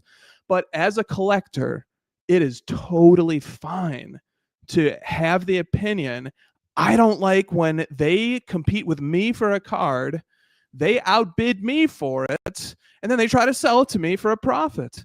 As a collector, it is completely fine for me to say, I don't like that. Now, that doesn't mean I'm not going to buy the card from them. Not at all. I've bought cards from flippers before in that situation. But I certainly can voice the opinion that I don't like it, that as a collector, they are making my hobby experience more expensive, and I don't like a more expensive hobby experience. I want a less expensive one. Granted that they do provide the service of surfacing cards, granted that I can also enjoy that and like that they do those things too. So I can like some things that they do, I can dislike other things that they do. And if I dislike something, if I say, hey, this is making the hobby more expensive for me, it's not really helping me, not only is that a fine opinion that I think is grounded in evidence and facts, but also if I just turn into a worship the flipper fest, I'm hurting my negotiating position. Now the flipper's going to say, oh, well, you love me, so, you know, pay me more money. No, I don't like you. I don't like what you're doing. I'm going to pay you the very minimum I can to get the card. Rant over. I love it because you know, I think, as I said earlier, the flippers, they do provide a service. They do bring cards from one state to another, country to another. That is great. And they do need to get paid for those services because otherwise they're not going to do it. And you might not ever find the card if it's rare, especially. But yeah, you want to pay them as little. Where I do have an issue with flippers is what I'm going to call predatory flipping. It's where they try to get in ahead of you. They know that Chris McGill wants this card. They see it. They're not just going to call you and say, hey, buddy, the guy wants $5,000 for the card. You know, do you want me to connect you? No, they're going to try and buy it for $5,000 and sell it to you for $5,500, or they're going to try and buy it for $4,000 and sell it to you for the sticker price, whatever it might be. And that it is two things. It's kind of predatory, but it is doing you the service. You've been known to put out bounties on cards you really want, so you're willing to pay for that service. You've made that public before. Many people are.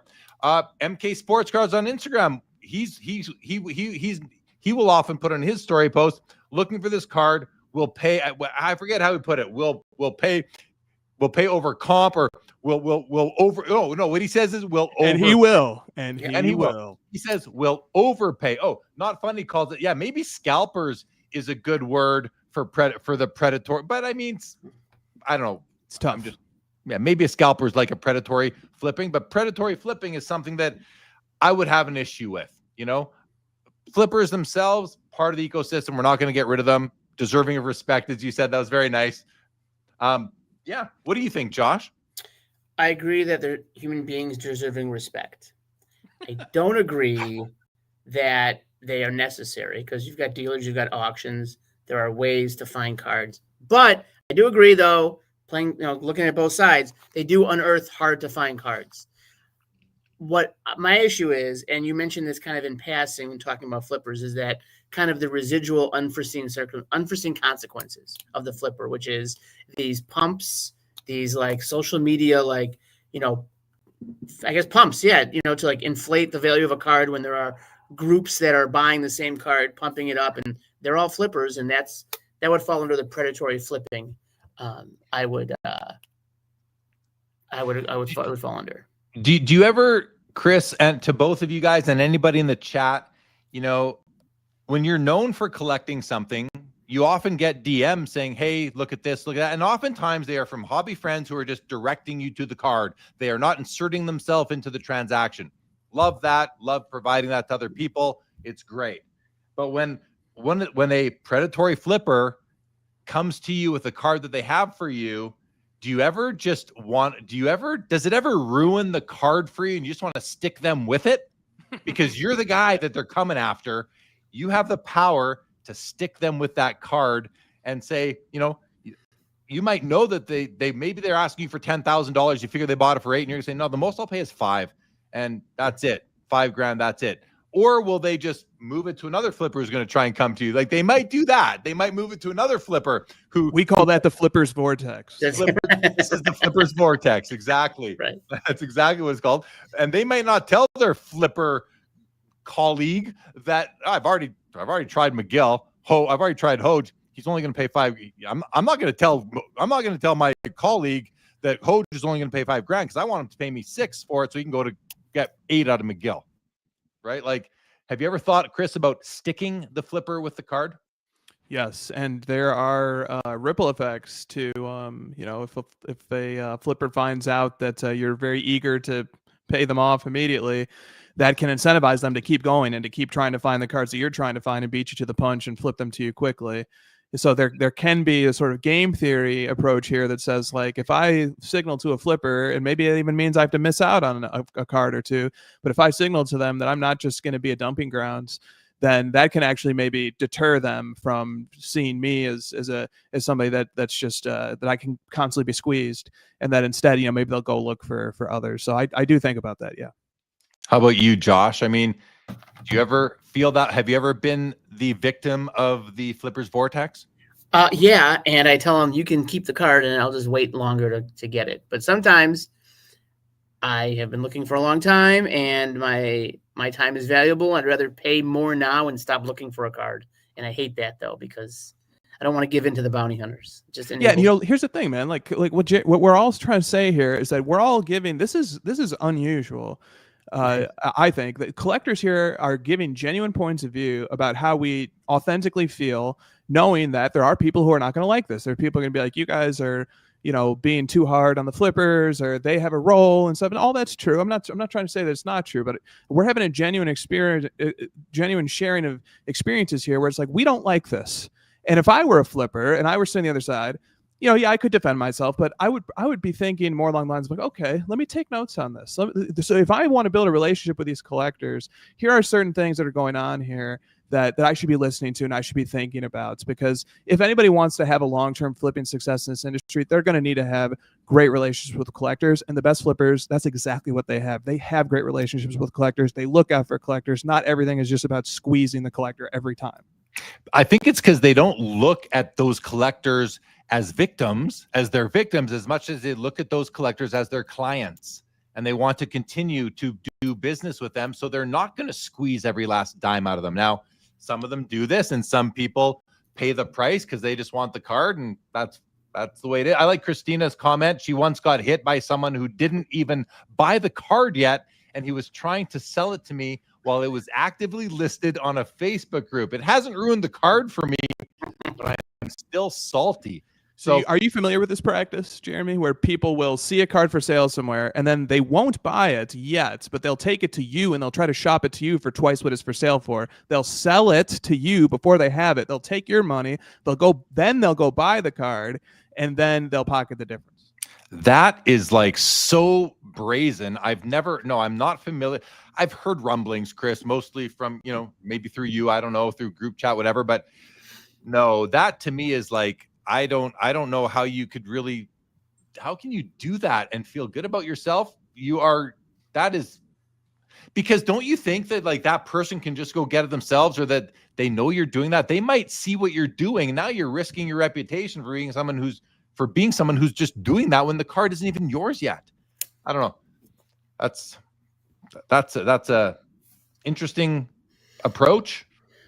I don't know how effective it is though.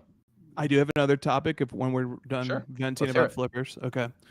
So this goes to the Iowa Dave podcast that you invoked. I listened to it and then I read it because I just thought it was such a well-written piece that I actually read the transcript even after I listened to it to take a second walk through it. I just thought it was fantastic. And I've been there. Josh, Cardboard Chronicles, Josh has been there. All of us have been there, I think, where we've sort of reached a point with with our relationship with hobby content where we have certain critiques and we just have to get them off our chest. And like the watch community, the watch collection community does seem to be one that has at least some things that are worth looking at and thinking if we can borrow anything from them. But there was one part about this whole discussion that I wanted to investigate further, which is, why is value such a big topic in this hobby? Why are we so interested with prices? That was at the heart of Dave's observations, and I want to investigate that a little bit further with you two guys. Chris. And yeah, yep. I'm sorry. I have to step away for a minute, or else there's going to be problem here. So, okay, can you still hear me when you're stepping away or not? Not really. So I'm going to go. I'll be 90 seconds. So keep talking. I might ask for a quick a recap. Update, but yeah. All right. Well, okay. Josh, this is still good. You and I are going to carry this thing. All right. So here's where I was going with this. All right. So we do talk a lot. Here, as we sort of like build this up, let me ask you this. Do you agree with the observation that Iowa Dave made, which is basically that there's a lot of talk in the hobby community, whether it's us talking with people from outside the hobby, whether it's us talking among ourselves in the hobby, that price is a big topic of discussion. It actually casts a shadow over almost everything else. Is that your experience too? Yeah, especially in content. Like there's like maybe 3 or 4 podcasts, Dave's included, Brett's stuff that doesn't really just focus on only price, but for the most part, that's what dominates the content landscape for me.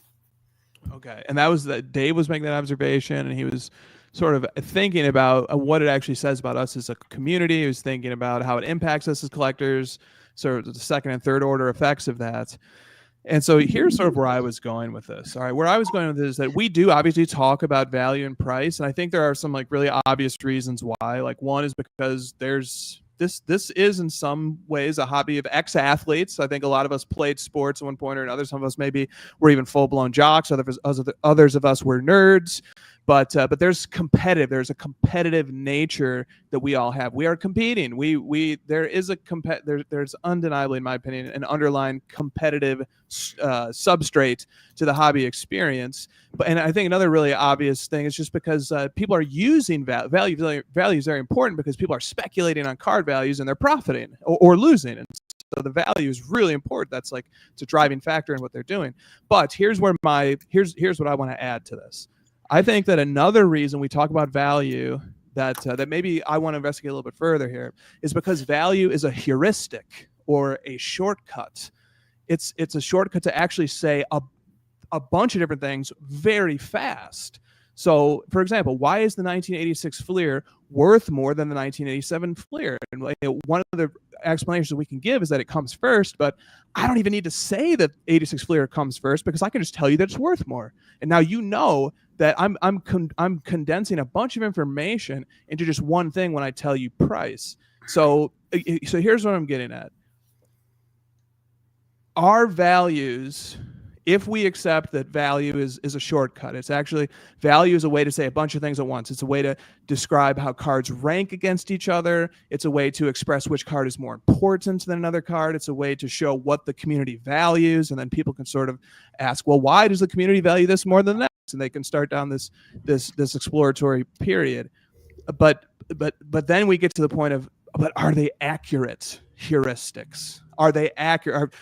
Just because one card is worth more than another, is it actually accurately conveying status? Or has the culture of comps made it such that price is just the beginning and the end, and that we've actually gotten separated, and that price is actually ultimately misleading? And I think we are dangerously close. If we're not there, we are dangerously close to a point where price is actually not representing what collectors would conclude if they actually did the research themselves.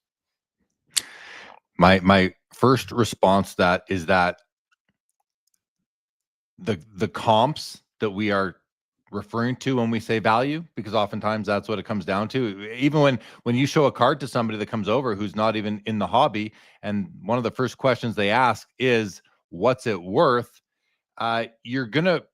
You're not, like, if you've owned the card for longer than a month, you're not going to refer to what you paid for it. You're going to refer to what they're selling for. And now you got to go to comps. And, the comps are what they are. They are manipulatable. They are manipulated, and they are manipulatable. So if we're talking about the mega cracks Lionel Messi, which I saw a great headline today. It said something like Messi card tanks from 1.5 million to 960. Or did you see that? Did you see that too? It's like, really, that's the takeaway. I think the takeaway is that the 1.5 was probably not really it's an outlier. It wasn't and it was an NBA gold. It was an NBA gold diamond. So I think there was some belief too that this might be the best of the 2010s. Sure. So yeah, what a card is worth is so inaccurately conveyed anyway. It's in many cases, unless this is a true commodity card that is not manipulated, and it's hard to know when those are the case. But I like what you're talking about, the heuristic, the shortcut to describing so much more. And my first question was, what are those other things, Chris? And then you answered it. Well, it's how they rank against other cards and why they're important. So, I hear that, but you know what? When I'm asked by somebody, what's it worth? I think they just want to hear the dollar figure. Now, this is somebody outside the hobby. Somebody outside the hobby who's looking in at our collections and has seen some of these headlines. They're not asked what we're telling them, the heuristic, what it's referring to, the shortcut, what it's a shortcut to. They don't care.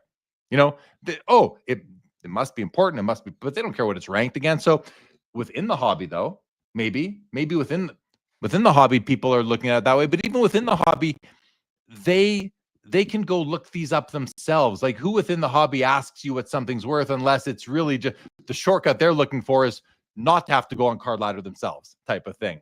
So I think you're right. I think it is a shortcut to many things, but I will say I think that that the money overrides the shortcuts. I think, and I'm just going off this 5 minutes of thinking about it. So what do you think about that? We'll hear from Josh in a sec, but Chris, what do you think about that response, that the money overrides the shortcuts that are maybe going to be informative, educational about the way the hobby goes? Yeah, I think it does. Yeah, I think it does. But I think we are dangerously close, Jeremy, and maybe we're already there, to a point where comps have completely replaced any independent thought, and that we are just at a level where, okay, well, this card last sold for $500, so if I want to win the next one, I need to bid $550, and that's just what the card's worth, so I'm going to get it. And that can be very dangerous if the card is mispriced relative to what I value as a collector, but I'm just ignorant to the alternatives. So let's say I'm like, whoa, this is a really nice looking card. It's rare. I want it. Last time was 500. I'll bid 550 to make sure I win. And now I'm driving up the price 10%. But what if, in fact, there was a nicer looking card that was even more rare, but it doesn't have a comp? It's not available on marketplaces right now. I haven't seen it. And so all of a sudden, the comp culture is creating this runaway price momentum that is detached from what I would actually value things at if I had all the available cards in front of me on a table right now. That's what I'm concerned with right now. Yeah, so here's a couple experiences I had today and last night as I was preparing for the card show that I was set up at today as a vendor. And I have, after my Joe Jackson consolidation, I had no inventory, but I did buy a collection off a local guy about a month ago. And finally, last night, I started pricing some cards because I needed them. And a lot of these cards are from late 90s, early 2000s, obscure type of like Pacific hockey type of things. I didn't know what to price them at. I had no idea what they were worth. So what did I do? I had card ladder open for a few hours yesterday, and I went looking for some indication of what I could reasonably price these for to get them sold. And I didn't know what to price them at myself. My gut might have said this, but at the same time, if this is an SP I'm not aware of, I don't want to be caught in that situation, although it's nice to give a good break sometimes. But so in the absence of knowledge, comps are very important to the seller. Now, I had the same experience today as a buyer. I went to buy a card from a guy at another table, and I didn't know if his price was high, right, or low. So what did I do? Pulled out my phone, opened up Card Ladder. No comps in the history of Card Ladder on this card. This card is numbered to 7. So reasonable, somewhat reasonable. There's no comps. So what did I do? Because I don't know I phoned a friend. I phoned a guy who I knew had a copy of the card and would maybe be able to tell me what did he tell me? All he told me was what he paid for his copy at the Toronto Expo whenever he bought a year or two ago. That's what I went off of. So I was certain both as a seller and a buyer, I was searching for comps to put me in a position of fairness on both sides of the table. That's really my response to all that. Josh, any thoughts on all of this? Plenty. So Chris had a good point. He says money's the price is the shortcut to a lot of thinking. And what sparked something in my mind is something that we all know, this guy who says price is the scoreboard. And that is just the ultimate shortcut to any thinking whatsoever. It requires zero critical analysis. It's just a one data point, and that means everything. And I'll give you the one card that diffuses the entire argument, and that's the 52 Topps Mantle and the 51 Bowman Mantle. The 51 Bowman Mantle is a better card. It's his rookie card. It's his first Topps issue. The 52 Topps obviously is a short print, but it's been the more popular one since the beginning of time. So, but Price says that the 52 Mantle is worth more, but the 51 is his first card. And if you want to talk about collecting, it's more important. 51 is more important than 52. Am I wrong? Well, listen, when I have the 51 because I think it's the rookie card vintage. I like rookie cards. I like non-rookies too, but I like the rookie card. So to me, I don't know if it's more important because the hobby will tell you based on all the lists of iconic cards. Mantle's the top 3 iconic card in the hobby. Sorry, 52 Topps Mantle's the top 3 iconic card. 51 Bowman is maybe a top 20 or 15 or something like that. For sure. So I would say that the 52 Topps is a more iconic card, but it depends what you want. Do you want iconic or do you collect? If you collect rookies, it doesn't even come into play. The only card that comes into play is the 51 Bowman. So, price being the scoreboard, the 52 Topps is the winner. Now, the thing. Sorry, and I'll come back to it. The thing I want to say about price being the scoreboard, and I think you said it. You said it well, but I would add my own description of what you were saying, which is, if price is the scoreboard, then you're completely outsourcing your own judgment and opinion. You basically are saying, I'm useless. And this guy isn't useless. This guy knows his stuff. He's watching right now. I know. But I will stick with this thought. If price is the scoreboard and it's the public scoreboard, I guess it is. But again, you are outsourcing any independent thought on what is actually of value to you. You are buying what other people want to collect instead of what you want. And that's a strategy that a lot of people employ. buy. You hear it all the time. Buy what other people are going to want. Well, if all you're in this for is the money, then that's a good strategy. But if you want to collect for yourself, price isn't the scoreboard. Price is the menu. Sorry, I cut you off. Yeah. What were you going to say? No, I agree with you. But I mean, yes, I mean, just saying the price, just it doesn't really convey the entire thought process of a card. So I think we're all saying the same thing. Yeah, I think so. Chris, you've heard from both of us now on the topic. I love this topic. I think one of the things that is energizing me about this hobby and will energize me for the next half decade at least is that everywhere you look, like the Jackie Robinson thing tonight is just so exciting to me. Everywhere you look, there are these situations where, if what you care about is the first card, or if what you care about is rarity or things like that, or if what you care about is the aesthetics and what's most beautiful, that this hobby is just jam-packed right now with mispriced cards. That in almost all categories, with almost all players, almost all instances, they end up having earlier cards that are rarer or more beautiful that are just completely off the radar. And I think the 51 Bowman versus 52 Topps is a very fun example to kick around. I think this Jackie Robinson rabbit hole, which I don't know how far I'll go down it, but it's fascinating. He has other issues and other releases too that this article documents. I just think that it's such an exciting time right now to be a collector. If you're willing to do the research, if you're willing to sort through a lot of disjointed pieces of information, this is a topic that you cannot ask ChatGPT about. ChatGPT is going to get it wrong. I was asking it about this Jackie Robinson situation, and it took me to this Saber baseball cards blog post, and what ChatGPT had summarized from it was in direct contradiction to it. So this is a situation where there ain't no shortcuts. You got to go learn this stuff on your own if you want to learn it.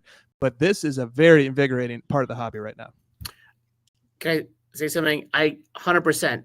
To me, the best part of this hobby is research and finding out stuff you didn't know before, because there is so much access to information. I'm a member of Saber. I love Saber. I think Saber is great. Second, Iowa Dave had a great point. The 52 Topps mantle has a really good story that they dumped half of it in the East River. So contrary to belief, they're not that plentiful. Yeah, it does have a cool story. He's 100% right. Yeah, and I read that comment. I do have a slight issue with Dave's comment here, which is that the second part, the 51 mantle is just a rookie card. Cool, but no story. Isn't that most rookie cards? Like what other, like the 52 Topps has a story. It's what, like 58 Topps Jim Brown, no story. 57 Bill Russell, no story. 61 Fleer, Wilt, no story. Sorry, Josh, go. Disagree. But hold on. All right. What I'm saying is, what stories do those have that the 51 mantle doesn't? 51 mantle is the first Bowman card. It's a beautiful card. What story do other important rookie cards have that the 51 Bowman mantle doesn't have? And I'm not saying that Dave is wrong. Right. I'm just saying by that comment, he's actually talking about all rookie cards without stories. So what other rookie cards, what rookie card that is iconic has a story which the 51 Bowman mantle doesn't? 1914 Baltimore News, Babe Ruth, for sure. Also 48 Leaf, Satchel Paige. Both have great stories. Okay, I'm sure there's more if I could think of them. 1980 Mark Messier, no story. 1975 Topps George Brett, no story. Gretzky. I mean, Gretzky, no story. 86 Fleer, Jordan has a story only because of Star 101. Right. Otherwise, there's really no story to that. And that card might not even be a rookie. So Star 101 has a story because everyone's telling the story about it. But again, and again, as I've said 100 times, Iowa Dave is my favorite podcast. So it's not a knock against Iowa Dave, but the comment kind of alienates all rookie cards that don't have a story, which I think is 99% of them. Yeah, I agree. I think you're right. Okay. Hot takes, says Steve Splenda. No cards have stories. Show me pictures of your cards, not prattle. Jay Lee is heated, says Foul Ball. I'm not that heated. Not that heated, Foul Ball. Someone asked for, okay, so I'll show you the card that I bought at the card show today. Let me just take it out of the And it's the only card I bought at the card show today, by the way. I only bought one card. And it was this 2007 Upper Deck The Cup All-Star Royalty autograph of Bobby Orr, numbered out of 7. I know who you called then. Of course. Yeah. Who? Mitch. Yeah. I called Mitch because I know Mitch collects all-star. So first I'm like, does he have it? And second, I'm like, yeah, he does. So I picked it up, and I think someone asked if it was going to be available. And I don't, it might be available. Like maybe I'll bring it to the Toronto Expo. Maybe I won't. We'll see. But I'm going to enjoy this because I don't collect Bobby Orr autos, but this is a special one. This is a special Bobby Orr signs a ton of autographs. Yeah. A ton. So there's nothing special about a Bobby Orr auto, but unless it's special, to me, this is a special one. So are you saying it's potentially available? I'm not saying anything. No, it's not. How about this? It is not available. It is not. Ben Burrows just got home. What happened in the first 3 hours? Bob Boozle, Jeremy, pass the potato, bro. Yeah, flipper bros, right? Exactly. All right, fun stuff. Well, we're at the 3 hour and 5 minute mark now, but I'm happy to go a few more minutes if there's any other topics that Josh, anything you want to raise or bring up? No, but I was going to ask you. I forgot to text you yesterday. Do you see any Michkov rookies at the show today? Because I think he's gonna have a good season. I did. I mostly young guns, but Okay. I have a no young guns policy. So Same. yeah. Looking for a cup auto. All right. Well, thanks. I have no real topics. I just wanted to ask. Nope. No, I know you like to come hang out. I like to riff. Yeah, it's a nice way to relax on a Saturday night. Absolutely. How about you, Chris? Anything else on your mind from anything? I did have 2 more topics, but like they're going to take energy. So I don't know if we want to do any more. Let's do one. One more. Okay, one more. One of them. All right. Here's my question. Why do we care what outsiders of the hobby think about our cards? And this is rhetorical. I think there are reasons, but I want to phrase it that way. I'm setting up the debate is this: why do we care what outsiders think? So there was I remember during the last boom, there was somebody in the hobby who was very interested in which slabs look better, BGS or PSA. And so he would randomly ask people who have nothing to do with the hobby, which slab looks nicer? And then he'd tabulate the results and he'd be like, look, this slab got more votes than this slab, And it's like, why do we care what people who are never going to buy these slabs think about what these slabs look like? Or a different situation we can have is like somebody might, ask their neighbor, which card looks nicer to you, that person's never going to buy either card. So why are we putting stock in what non-collectors and non-hobbyists are saying about what our cards look like or what our slabs look like? And I do think like some of the reasons why people do this is that they're sort of it's actually a sophisticated test to remove our biases. So we're all biased. Like I'm biased towards the cards I own. Others are biased towards the cards that they own. So we're asking these questions to sort of get the opinion of non-biased people. But okay, the trick or the other part of this that this experiment doesn't solve for is that we don't really, when I'm asking the opinion of somebody who doesn't collect, like, they don't collect. They might be looking at and valuing different aesthetic properties of slabs or different aesthetic properties of cards that a collector just isn't going to care about. So anyway, that's that. So I wanted to acknowledge that I do see some functional purposes behind it, but that is my ultimate question to both of you for the final topic I'm bringing tonight. Why do we actually care what non-collectors and outsiders think about our cards? All right, thank you. I have 2 reasons that come to mind. And the first one, I'll just use an analogy, which would be designer clothing, expensive, sports cards and design, whatever, I don't know, luxury vehicles, fancy jewelry, big rocks on fingers, big gold chains. Why do we care what anybody thinks about anything? Why? Validation, purpose, people, we're human. I think we all have a bit of us. Maybe we have, Card Fuchsia says, because we are human. That's what I'm getting at. Because we are social beings, and other people's responses to us in any. Why do we want people to laugh when we tell a joke? I think that's what a lot, to me, Chris. Jahan says ego. It's ego, Chris. That's the best word, right? It's ego. He says insecurity definitely plays into ego. Exclusivity. Yeah, these guys are killing. I don't need to say anything. Cardfucius, because we're human. Ego, insecurity, and exclusivity. Keeping up with the Joneses, says Chris C. Jahan says collecting is genetic. I don't know if that answers the question, but I agree with that comment. Cardfucius says ego is healthy. So that's what comes to mind for me. And then the other thing I wrote down was, so when I show a card I get in the mail, and I show it to my wife, who has no care about cards, she doesn't care. She's not interested in sitting here playing with my cards with me. But I'll say, honey, what do you think? What do you think? You think this is nice? I'm all giddy about, honey, look at this. Like, I know she doesn't care. So instead of getting the eye roll, I try to avoid the eye roll. I'll say, do you at least think it's nice? And she'll look at it, she'll say, yeah, that one's nice. And I'll say, okay, good. Okay, she likes it. Good. Like, I want her to like it. But so when you say, why do we care what people think?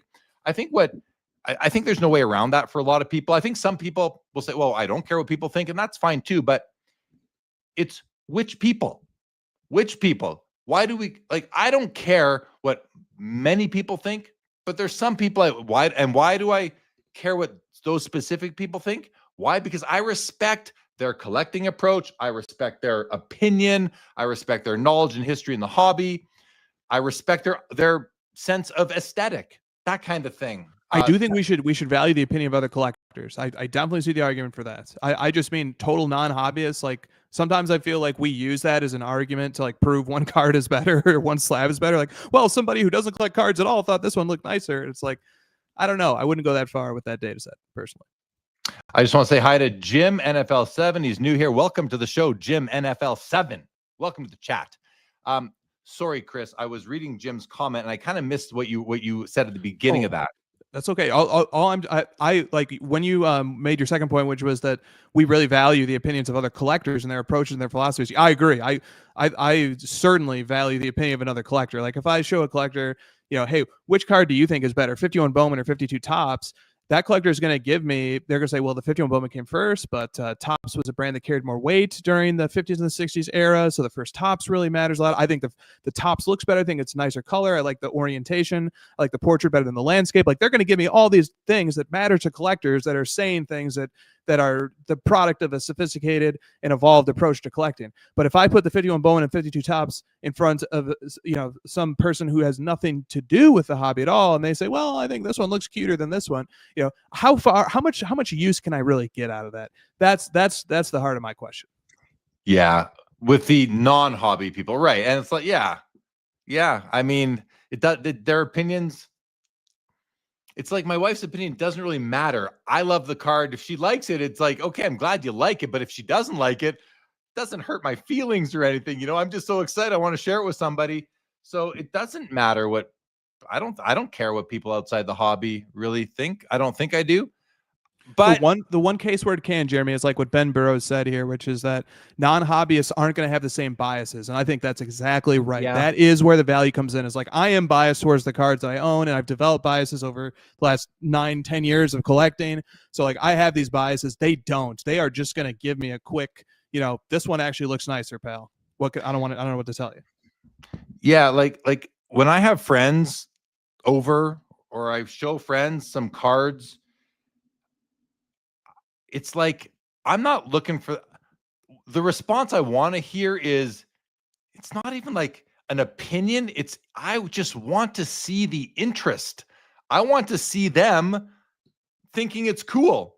I want to see them being interested in it because we're friends. I want to have something else in common with you. You may not become a big part of the hobby. You may not become a big collector, but you show somebody a Bobby Orr rookie or I feel like for me, my friends are gonna think a vintage card is cool. I could show them a PMG or a Rubies or an Essential Credential. They might think an Essential Credentials is cool just because of the way it's made, but they might look at a Rubies or a PMG and just not really care much about it. we collectors, are more sophisticated tastes or whatever kind of thing. We get into that stuff. But I think my friends are going to be more turned on or not turned on, but interested by a cool vintage card of a player that they recognize, and the older the better sort of thing. And then they're going to say, and what's it worth? Because that's just what people do. So I don't know, my thoughts on the topic. I don't know if I even answered it directly, Chris, but Josh, do you want to take a stab and share your thoughts? Yeah, I think I'm going to probably repeat myself, but some people I think just want, you want acceptance and validation, because when people, collecting cards has a different kind of connotation than collecting watches or sports cars or art. There's more of it's like a child's kind of hobby as opposed to like an adult mainstream kind of thing. So you want to show other people like, hey, look, see, this is legitimate. I personally, for me, collecting is very personal. So like I collect what I like, and I really don't care if anyone else likes it or not. But I like shiny things and dusty things. So I think that's the reason, though, to answer Chris's question. I like that answer. I mean, it's I see something. I just saw a comment in the chat. Double D Dylan, he says, I love asking non-collectors when they come over. I like asking when they come over to pick their favorite card and best looking. And I think what he's getting at is what you mentioned, Chris, was there's no bias, just what looks the best to you. And not that it's going to change Dylan's approach, or he's not going to go sell the card they don't like or buy another one of the one they do. He's just curious. It just adds another perspective, and it maybe will get you to look at it again because, hey, someone else likes it. Maybe there's something there I didn't see, or, well, if he has it, he probably likes it already. But I get that approach too. I think that can be a lot of fun, asking people those questions about them. So, okay. Carvin says Jeremy wants his friends to share in the excitement and experience. I do. I want to hear what they think.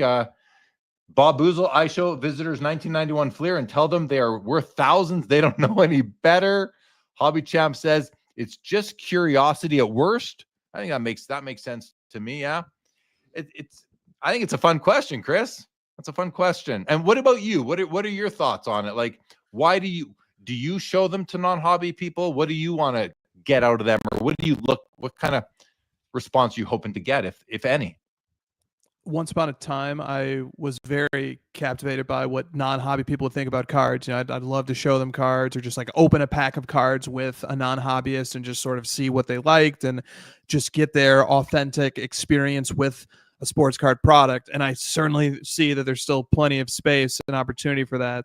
But I've sort of drifted more and more into the lane of like, I don't want to explain my hobby to people. I don't want really them poking around it or like thinking about it too much. If they naturally, organically come to it themselves, perfect. That's like a dream scenario when a great friend of mine or family member of mine sort of falls into cards and then is like, oh, you like these too? Like, well, here's what I've been collecting. And then I think that's then we're on equal footing, and I'm not trying to like convince them to like cards or anything. And I'm not trying to like advise them or anything. It's just they naturally liked it. I naturally liked it. I love that situation. But as time rolls on, I've found that if I ever have to like explain it to people, that it doesn't sit right with me. It's almost like I'm turning into like a salesman or something, and that's just not that's not why I'm in the hobby. I'm not here to try and convince people to do it. If they take a natural interest in it, amazing. But I've drifted towards like caring really less and less, and about what they think, and that's partially because the things that I've come to value as a collector over time are the stories that the cards tell. To go back to the mantle example one more time, there's a great story to tell about the 52 tops, like the being dumped into the river and the first tops issue, and there's the whole history of tops that gets wrapped up into the history of that card, and then you have the whole angle of Mickey Mantle and all the World Series that he won and the incredible backstory that he has as a player. Then the 51 Bowman has a great story, that it has a sneaky story because it's like everybody loves the 52 tops, but guess what? This card actually came first. It also shows Mantle in his MLB uniform. This card is also from Bowman. Guess what? Bowman is actually a more popular brand among ultramodern baseball than Topps is, because Bowman has the first and the Superfractor, first auto, and the Bowman Chrome and all that stuff. So like there's great stories to be told here. But guess what? none of these non-hobbyists are going to care or know what any of that stuff means, that those stories are not compelling to them. They can certainly look at them as pieces of art and say, this one looks nicer than that one, or, oh, that's really cool, this one has a little piece of cloth in it or something. They can give like that level of feedback. But I'm just, at this point in my collection journey, I'm just really not interested in that, to be frank. Yeah. I want to, yeah, that all, like you said, what they think is based on simply the image of the card. There's there's the complete absence of context, and these things have context, and without the context, there is no story. Even a card without a story has context, because we are putting it within the overall environment of the hobby. We in our mind, subconsciously, without doing it deliberately, we look at a card and it fits in to the overall landscape, the map of all the cards like it, or within it's category, sport, whatever it might be. So we always have context, even if we say there is none, there is some, and for them there's none. Oh, the only context they have is probably buying cards in the early 90s, when everybody was buying cards. That might be their only context, and that's kind of irrelevant at this point to a lot of what we are looking at and loving. Not completely irrelevant, but, and I want to go back to something I think Josh said when you said that it's kind of I think you were a child's or a kid's hobby. Like it is. These things were originally for kids to, or cigarette smokers in the early 1900s. But I just want to, I've never been ashamed of being a card collector. And I've been, since I was 8 years old, I've been doing this. And whenever people say to me, you collect cards, for my whole life, yes, I do. Damn straight I collect cards, because if they are going to go make fun, like even in high school, I collected cards. If you're going to make fun of me for collecting cards, now I know you're not my people. Now I know that you are going to judge me for something I like and something I'm passionate about. We're not going to get along. So now I've eliminated, I ran away. Okay. That's good. So I'm just like, I love this hobby. Like, to me, I just freaking love it. And if you don't, that's fine. But if you're going to get mad at, you're going to like minimize me for that, go ahead and do it. Go ahead and do it. You just give me the insight into you that I need. Josh, any response? I agree 100%. All right, good. Chris, anything else before we wrap up? That's great, man. You gave me the word that I was looking for, which is context. Like the thing that I'm most inspired by in collecting over the last few years is context, and the context is not going to be there in engaging with non-hobbyists. So, Chris, that's the word. That's the word I was looking for. Jeremy GPT, baby. Right here. Yeah. Dude, I know you've been coming. You and that large language model are starting to merge here. Starting to merge. Ben Burrow says, I honestly don't even agree with the idea that cards have ever been meant for kids. I truly don't think there's enough evidence for the argument it gets. Josh? I mean, Topps was selling, and Topps and Leaf made cards specifically to sell chewing gum. To me, that's the strongest piece of evidence. I think obviously I can see the other side where there's like tobacco cards. Well, what about 1890s? What about the premiums that you could send away for? Bicycles? Catcher gloves. That's why there's no McKinley. That's why there's no 32 Carmel McKinley, because they didn't make it. Because if you sent away the whole run, you would get like a full mitt for a kid. Yeah, gloves, bats, all that stuff. Sports Illustrated for kids cards, says Chef Young Walter. Makes a good point there. Hobby Champ says first cards were with tobacco. Is that for kids? You know what? It might have been indirectly for kids. It might have been for kids to get their dads to give them buy more smokes to give their kids the baseball card. Could have been. I have an indirect story about that if you care for a second to hear about it. My grandfather grew up in like the tenements in the Lower East Side of New York in like the early 1900s, 1910, that area when the American Tobacco Trust was putting tobacco cards in packs. His father, my great grandfather, would buy cigarette packs, give my grandfather the card. Like I remember that story specifically from him directly. Never had any of them. I never kept them because he, I was like, what do I need that for? I'm like, all right, thanks. But yeah, that's a firsthand anecdotal story. Yeah, but so right there, there's that. You think back to the 1920s, they were packaged with candy. Even though I have a sweet tooth, candy typically is aimed at children. So, Cracker Jacks, Star Player candies. Yeah, I think I think they were meant for kids personally. And if they weren't with the cigarette packs, I think they got there eventually. Yeah. But a great article for Ben to write for CLL, CLC, CLCT, just to take a comment from Bob Boozle, not to not collect, which I have a lot of respect for. But Ben, let's be a great research piece. Were they really meant for kids, Josh? I have one more example, if I can throw it in there. 1932, Rogers Pete was a children's clothing store. If you bought a suit for a kid, you got a full set, which included Ruth, Gehrig. It's got Bobby Jones, and it has Red Grange. So they were for kids. Okay, he says, how many kids were collecting cabinet cards? He goes on to say, if we want to go back to the origin of trading cards. The origin of trading cards weren't cabinet cards. The origin of trading cards were actually business cards. That's what they were. They spawned from business cards in the 1800s. Well, originally. Yeah, you talking about the Cincinnati Reds card? That like there's like a Cincinnati Reds card that has like the whole team on it, and the back's got like the address and the player's roster. 1867 Red Stockings. Perhaps I can't quote the article, but I remember some piece of documentation out there that said that the original trading card was not a sports card. It was about trading business cards like we see today, or even though, they're a bit of a relic of the past. But okay, well, fun stuff. Thanks, guys. Thanks, chat. I could not keep up with the chat tonight. It was out of control for many portions of the show. Josh, love having you. Your presence, always wonderful. Chris, thank you for bringing a couple of fun topics tonight. Want to, of course, go back and thank Joe Poirot. Want to thank John Mangini, Matthew Burrows as well. I think that's everybody we had on tonight. Yeah, we're good to wrap this up. I mean, someone said earlier that SCL has the longest like goodbyes or something like that. We also have the longest end of shows on I think it was Linda's first maybe said that. We also have the longest end of show process here on Sports Cards Live.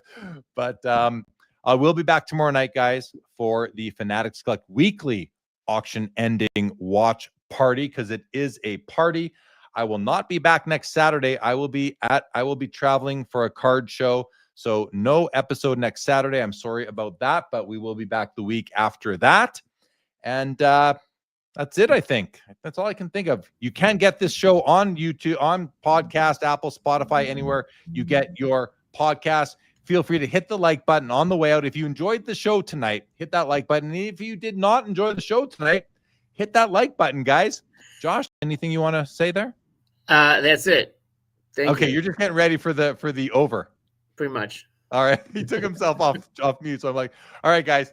Thank you so much, everybody. With that, here on September the 27th, 2025, this episode of Sports Cards Live is now over. Over. Every time. Good night, everybody. Stay there. Thanks for tuning in and being a part of the Sports Cards Live community. Don't forget to like, subscribe, and most of all, keep collecting.